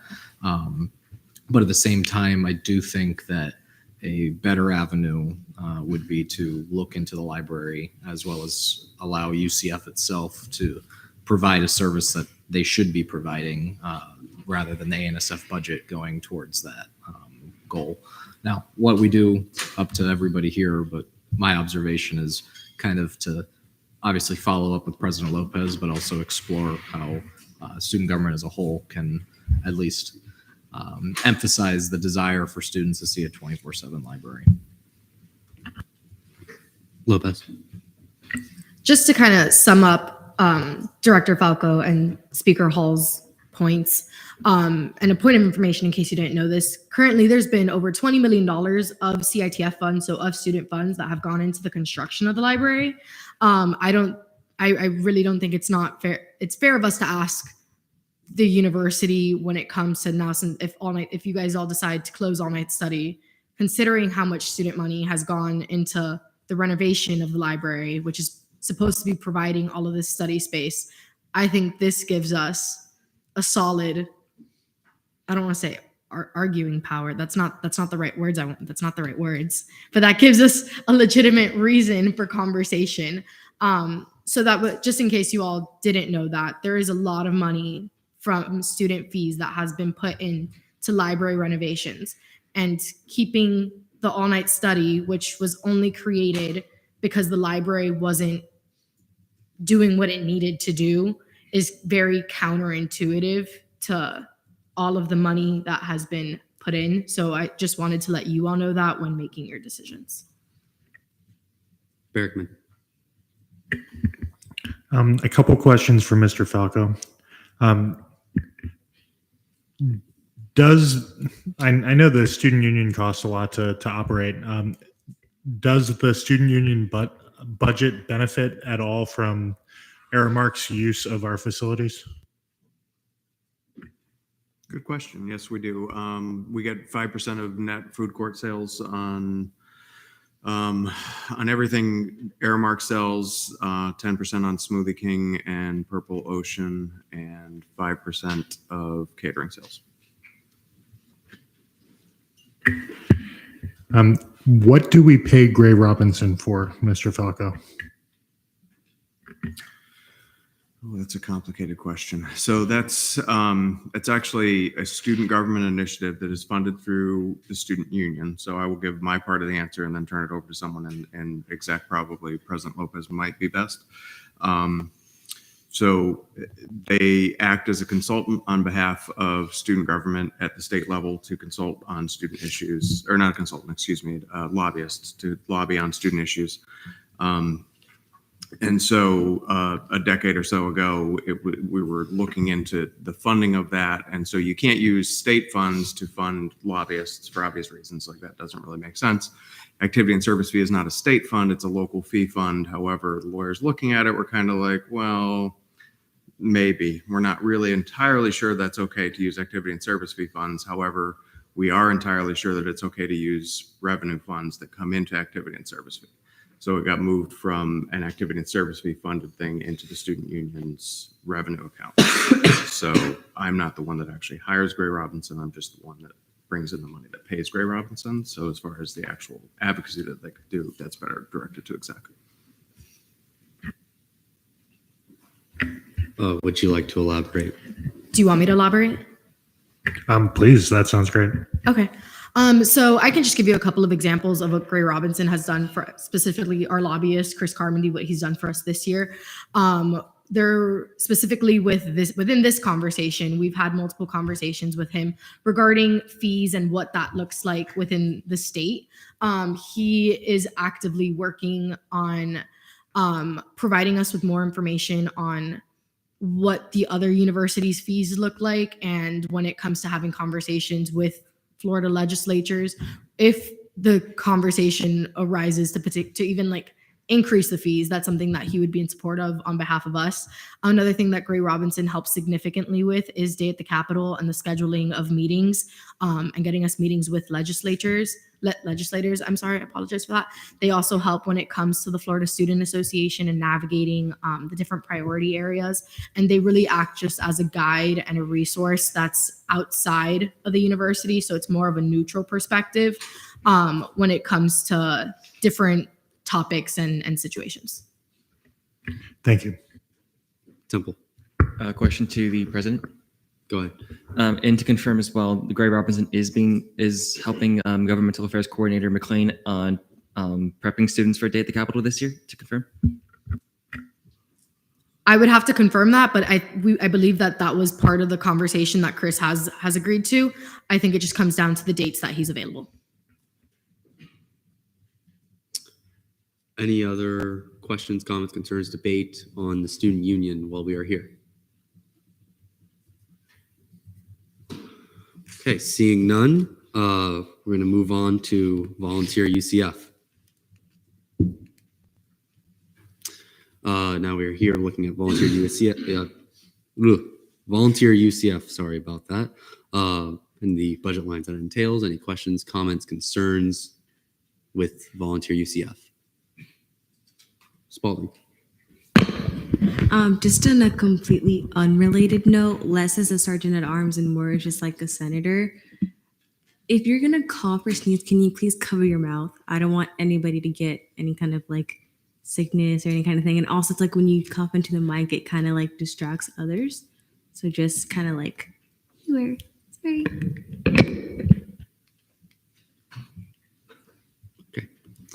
Anything about volunteer UCF while we are here? Parmar. Motion to see the whole ANSF fiscal bill as a whole. So yes, we are now having seen all of the entities. We can move back to look at any specific budget. I can pull it up on here, or we can just talk about general things concerning the budget. We've gone through and reviewed each one specifically. So now just generally, Foster. May I make a motion? You may. Move back to the RWC. Okay, so we're going to now take a look at the RWC. Not so much, really too much motion, but I'll just get that. Brody, if we can go back there. Foster. So I'm going to throw a motion out there and hopefully we can debate on it. Do you mind if I make a motion then elaborate on why I made the motion? Reverse order. Elaborate, then make a motion. So I want to make a motion to zero fund the RWC leisure pool. I do agree with Speaker Hall where I feel like it doesn't really serve the purpose of serving students, and that money can be allocated better elsewhere, because due to the numbers that I was looking at and what I was hearing, I feel like over the course of a few weeks, more people would benefit from maybe going to the RWC at night, because a lot of people work late and maybe they can't go to the RWC till later at night. And I feel like if we take later cuts down the line, we're going to end up cutting things that we don't agree with necessarily anyways. It frees up a lot of money, and it's money that we can use anywhere else. I feel like a student isn't going to walk past the leisure pool while on a tour for the university and be like, "Whoa, that's empty. I don't want to come to the university anymore." So I would love to hear debate on zero funding the RWC leisure pool. Borges. May I direct it to Vice President Frame? You may. Are you recognizing me to speak? Okay, sorry. Thank you, then. So I want to just, can I talk, or are we in the middle of a motion? Go ahead. Okay. So here's what I want to say. I think that you have $3.9 million in your contingency budget. And I think your plan is to put $468,000 and some change in that budget in the coming year. I left in the middle of the debate, the discussion of this item when you were talking about it, but I think you have some flexibility in that number. If you wanted to reduce the amount of money you put into that contingency this year, I think that is a reasonable suggestion or thought to have. That 3.9 million is a significant number. I think when I left, you were talking about $30,000 that would leave the leisure pool in place and would allow the RWC to add the additional day. I recognize that there may have been a ton of debate and discussion while I was out of the room, but I want to share that that I think you have some flexibility in that space to move that money. For clarification, really quick, is that you say we have the flexibility for the 30,000, or do you have like a number that would be the bare minimum? I mean, I think I think I wanted to say that part, and I think that we have information we can put together, and we don't have that today. I don't have the ability to give you what that target should be, and I know it's been asked several times. But to give you some additional flexibility, I think you have an opportunity to look at that 468 and decide how you'd like to put some money in and perhaps reallocate a portion of that money differently. Okay. Cantrell? A motion, if I may. Go ahead. Motion to reallocate $30,000 from the contingency plan to the funding of the RWC operations. There's been a motion to take $30,000 from line 8, ANSF repair and replacement contingencies, and move it to, let me find the budget line really quick, to line 102, Recreation Wellness Center operations. Are there any objections? Seeing none, we're going to go into voting procedures on that amendment.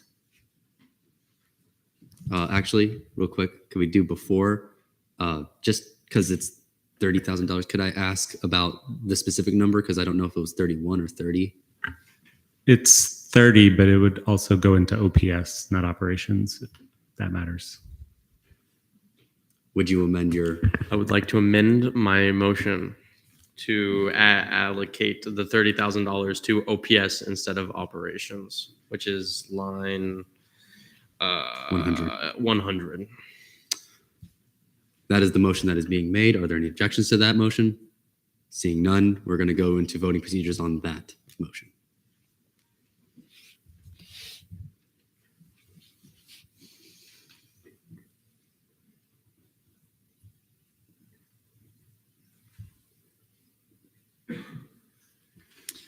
With a vote count of 26 to 3-1, that motion passes. We're still looking at the entire, Campbell. Motion to move $4,000 from the ANSF repair and replacement contingencies to LGBTQ plus services. How much was that again? $4,000. $4,000 from line 8 into services? Yes. Into line 75. Are there any objections? Not an objection, just Cantrell, is that an objection? I'm object. Okay, we have an objection. Do you withdraw? More, if you can just redo it in the mic for the live stream. Yeah, sorry. But then I don't object to the actual amendment. Just All right. Yes. Motion to move $4,000 from line 8, the contingencies, to line 75, LGBTQ services. There's been a motion to move $8,000 from line. Sorry, not 8,000, 4,000. I apologize. 4,000 from 4,000. line 8 to line 75. Yes. 75. My apologies. Are there any objections to that motion? Do you object? Do you withdraw? Is it just a question? Yes. I'll withdraw. Ask your question. Cantrell. I'm just asking, I know we've talked about a lot today, so I kind of forgot specifically what this is for. So I was just kind of asking for clarification on specifically why this is important. I will redirect that to Allo if they would like to take him up on it. Allo. Sure. Essentially, LGBTQ plus services gave MSC $2,000 to hire an ASD position, an assistant director position they didn't fill. That position has now been eliminated because it was never filled. LGBTQ plus services never got that $2,000 back. They do enough programming to warrant more than $2,000. So, yeah. All right. Campbell. Yeah. Again, motion to move $4,000 from line 8 to line 75. There's been a motion. Are there any objections to that motion? Seeing none, we're going to go into voting procedures on that.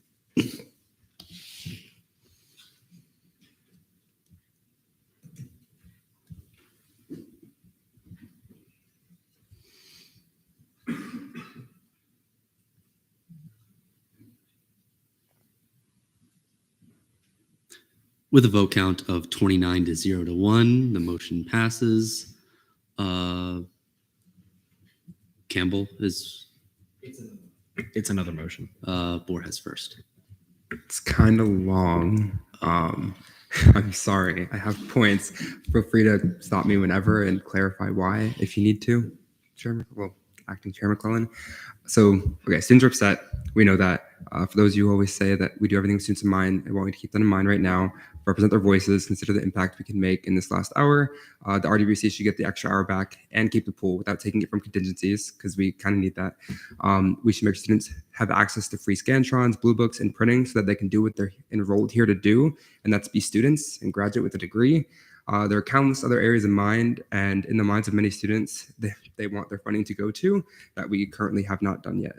One of the entities that I haven't heard being talked about by any student, except for their executive director, is late nights. Every agency executive director of their agency will never say they want their agency to be gone. You know, obviously you love your agency. We as Senate must understand that there's not enough money to go around, and everyone here wants more money, but we have to take student concerns in mind. The students being served by Cabin Late Nights are not that different. They've been referred to as sister agencies countless times by members of their own board. I would know I am a member of the Late Nights board.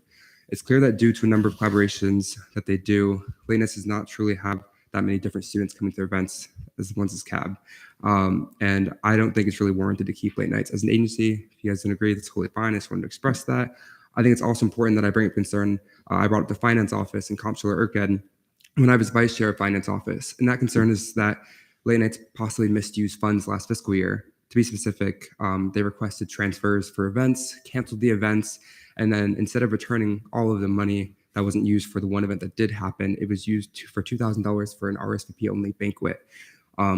I believe that investigation was done. You know, my argument might be a little stronger, so I'm sorry that it hasn't been.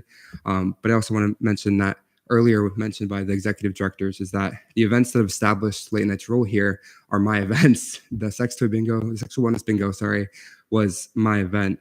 And that I know firsthand that we truly are just an underfunded CAB, and that we really don't do that much differently. But these services that we have that we're not funding do a lot for students that no one else can offer. If we give CAB $15,000 for Late Night's director, we can solve the issue of the lack of funding for the RWC not having that hour, the student union, the Scantron, so many other things like I mentioned before. So we're also sitting here saying the registration and travel account might need more money, the Senate Working Fund. So I want everyone to keep those in mind. And I don't want to make any more students unhappy because they're already really unhappy. So we're required to do this vote. So keep that in mind. Thanks. I'm going to go Hall and then Capozzi. Yeah. At this point, I feel like the opinion on Late Nights has been made very clear. I think I'm just as confused as everybody else as to why a Late Nights director is advocating for their own agency to be removed. It sounds like there are more internal issues within Late Nights that I think need to be discussed and dealt with by Late Nights. Frankly, now it's starting to feel like there's some personal issue here, and I think that we're wasting the time when it's very clear based off of what everyone is saying that there is no real appetite to get rid of Late Nights. And again, we are now bordering into the territory of this feels retaliatory and this feels personal, and I think that this is not the forum to have this conversation. I respect you. I appreciate it. At the same time, your comments are the exact Let's make sure opposite we're of your own directing it directors. towards Fair. But I genuinely think, speaking for a lot of people here, we're wasting time, and this is just not actually valid of a debate. We can talk about funding from other things. It's clear Late Nights doesn't want to go. It's clear CAB doesn't want it to go. Don't see why we're even talking about this right now. Capozzi, did you still have? No, not anymore. Okay. Borges. Sorry, last time. I just want to clarify, nothing's personal, nothing's retaliatory. I'm here as an SG agent, bringing in my information as being a director, and this has been brought up for more than just this year. It was brought up last year that I personally witnessed. This is something that has been talked about within the agencies themselves, between directors, offhand, in addition to staff. So I want to say it's not something that's crazy. It's something that, you know, could truly help students. And a lot of students don't even know the difference between late nights and cab. So, Campbell. Motion to move $1,500 from line 8 to line 87. There's been a motion to move $1,500 Yeah. from line 8 contingencies to line 57? 87, which is OSI assist in sign language interpreters. Are there any objections to that? Object. Okay. Do you withdraw? No. Okay, so we're gonna go. Is it just one? There was no motion active. There was no motion active. But do you still object and you're not withdrawing? Or you're not making a withdrawal? Okay. So now we have another objection. Do you withdraw? No. Okay, so we're gonna go in, how much was it? 1,500? 5 minutes. Is there a motion for 5 minutes debate on this matter?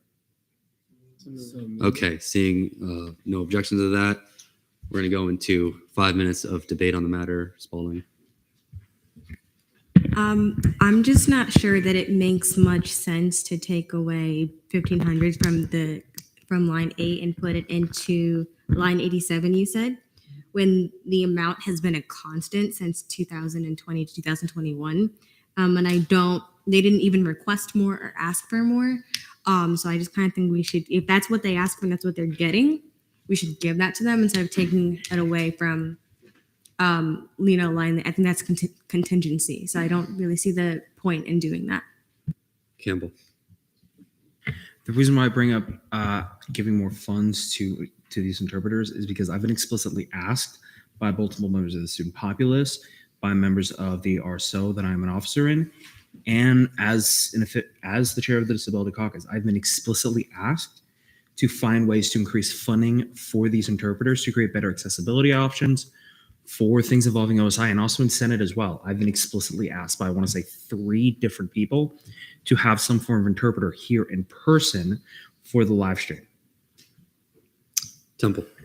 2 questions to Shane, if I may.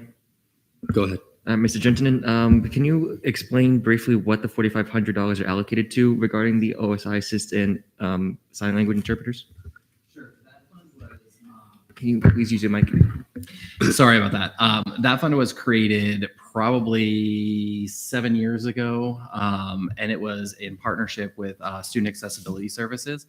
And one of the things is that student organizations don't necessarily have funds just sitting there idle for them to be able to have an interpreter.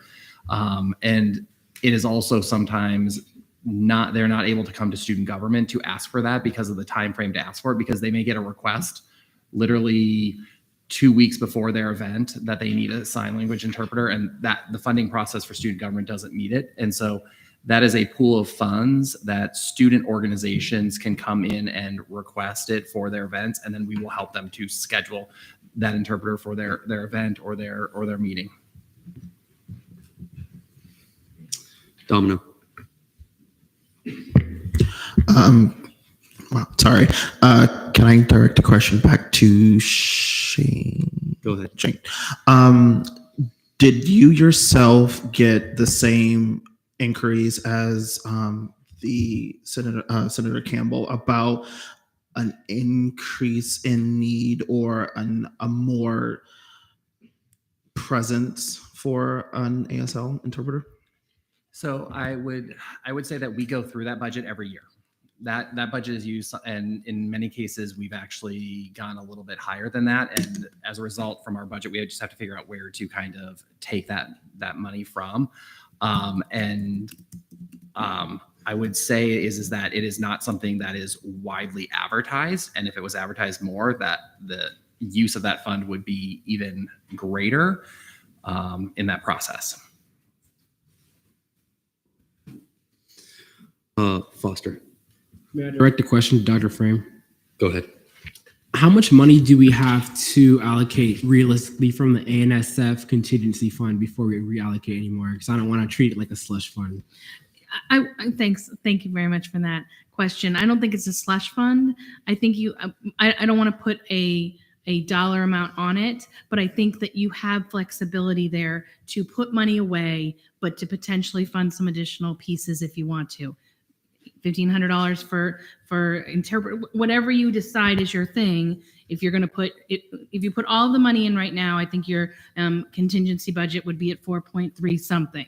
So if we're going to take that, if you make a collective decision that you're going to take that, we're going to put away money, so we're at 4.2. I mean, I'm not going to give you a number. I'm simply going to say that you're still going to put some money away, but you're going to make some decisions about other things that you think are priorities. I think it's a reasonable conversation to have. Trainer, I saw your hand that was up. Do you still have anything? Yeah, I was just gonna ask if the $4,500 used for interpreters is used to the maximum every year, or if there's like, yeah. Yes, we use all that money. Plus some. Domino. I'm not sure if it's more clarity or like point of information. If I can just have a free moment. So I'm hearing a lot about the contingency fund, and I know Dr. Posey and Dr. Frame have mentioned and explained it. So there is no set amount that necessarily has a real face quick, value. Unfortunately, the time for debate has elapsed. Is there real quick a motion to extend, Cantrell? Motion to extend debate by 3 minutes. There's been a motion to extend by 3 minutes. Any objections? Seeing none, Domino, continue. 15 seconds. So there's no like set amount that has to be in that budget. They just have a 3% that they try to have in there. But as far as like a cap limit, it's not like a face value amount for that contingency fund. So Berrickman. It is important for every student to be able to understand things that are going on campus. And this $1,500 from the conversation that has been had thus far seems like a wonderful use in the ASL interpreter budget. So let's vote for this. Spalding. Okay, so after hearing what Chair Campbell said, I'm sorry, Campbell and then Shane, I have a question to Director Shane, if I may. Go ahead. So you said that you pretty much use up to 4,500 every year. So a little bit over. So in that sense, how much would you say each year you use on ASL, or I'm sorry, on the interpreters? So I'm pulling up the database from the past couple of years, not last fiscal year, which would have been the 21-22 years. We used $5,700. So we went $1,200 over that. I'm trying to pull up the year. The year before was our COVID year, so I don't know if that would have had the same impact. But if you give me 2 seconds, even during the COVID year, when there was less programming happening on campus, we still used $3,800. So we still even used a chunk of it. So it is typically we are going over that. I can go back another year pretty quickly and tell you the year before that we're kind of right on par. So like it's getting used. Okay, so like a comment more, not like a question. We're gonna go Temple first, and then we'll come back for something. Temple. Thank you. Deshane. Go ahead. Director, can you explain like how this fund is used exactly? Like who specifically requests funds from this? So we targeted it to RSOs, right? So because a department can't come to us, it has to be an RSO. So if an RSO wants to and needs that resource, they can come to us and request it. We actually have a Night Connect page up that they just have to put the request in through Night Connect. We verify it, and then we'll make the arrangements. Like for instance, if OSI has an event, we don't use our interpreter services for that. We would use our operations account, or if an agency had a request into their area, they would have to take that out of their own budget. So it's for RSO use. We have once again elapsed the time for debate. Is there a motion to extend it, or Barrickman? Move to vote. There's been a motion to vote on the amendment. Are there any objections? Seeing none, we are voting. And to remind everybody, it is to move 1,500 from line, what is it, 8? Contingencies into line 87, OSI assist / sign language interpreters. We're now in voting procedures. As a side note, I'll take this opportunity to say if you have forgotten and didn't remind you all, it's listed in the agenda what the amendment is. And good job, Alo, on doing that.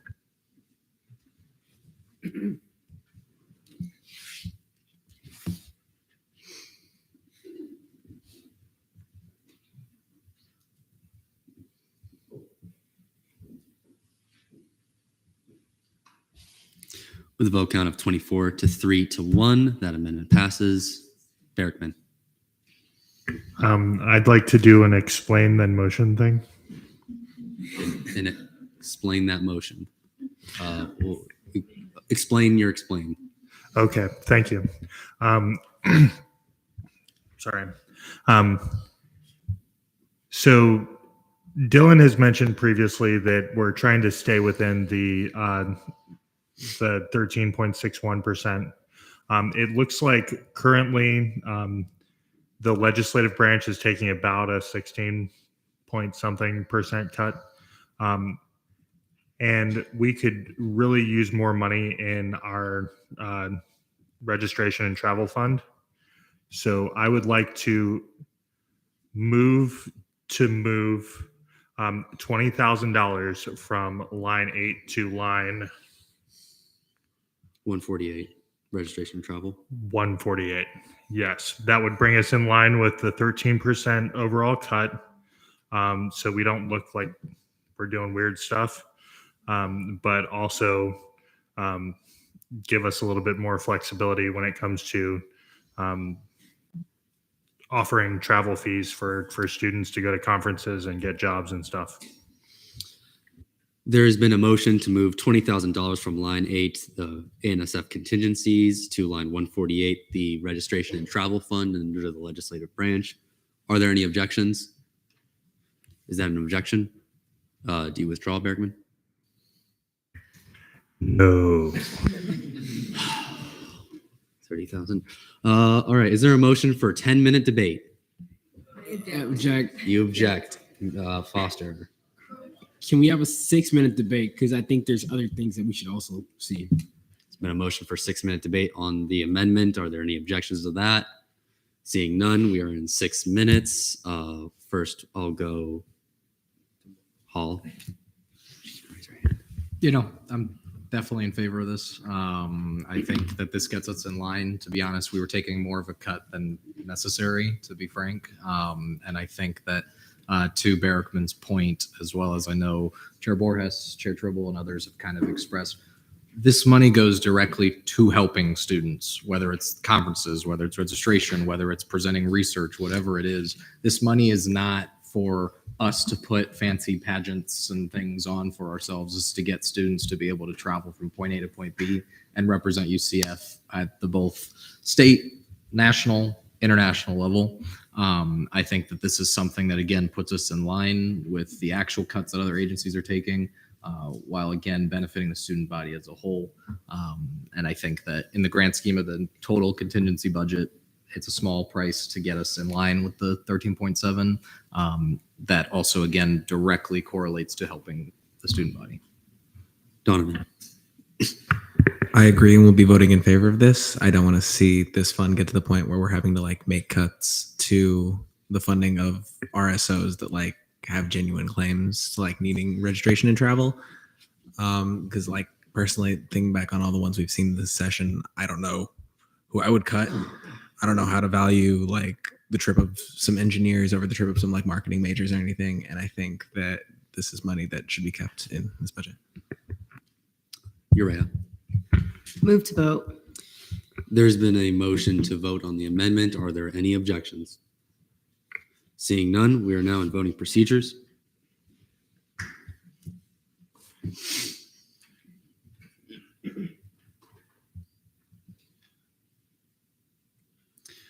With a vote count of 27 to 2 to 1, the amendment passes. We are still just discussing. Kaposi. I'm sorry if I missed this earlier, but line 88, regional outreach services, anybody who can answer this, what was that? And why did we fully cut it? So regional outreach services wasn't fully cut. We just had a branding and a name change. And so that is really the Connect campuses. The challenge is the way your budget cycle and budget paperwork goes. It takes 3 years for something that's not been funded to fall off.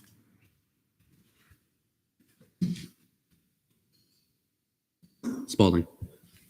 Move to vote on fiscal bill 5443. For the budget bill, like the spreadsheet, yes. Yeah. There's been a motion to vote on the budget as it is. Are there any objections? Seeing none, we are now in voting procedures.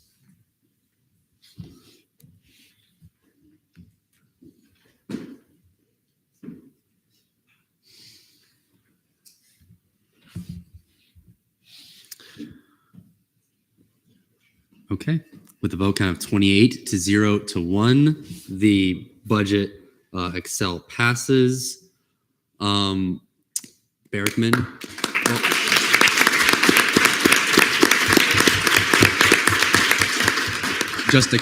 Just to clarify for everybody, we still have to vote on fiscal bill 5443.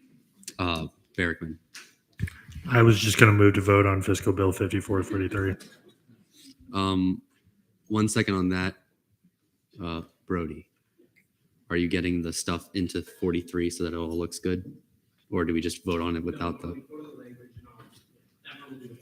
Okay, so just for everybody, all the stuff for the Senate approval on the Excel sheet is just going to be put into the proviso language. If you look at fiscal bill 5443, it's just going to be there at a later time, but we can still go ahead and vote on 43.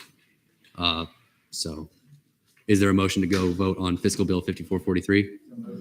Okay, so we are now in voting procedures on fiscal bill 5443, the budget.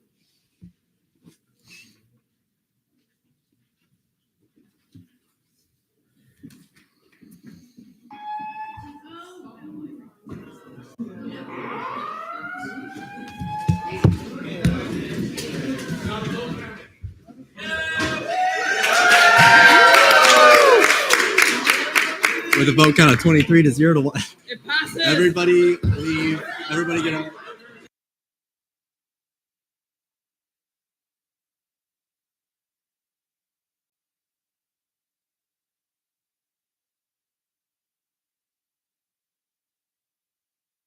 Motion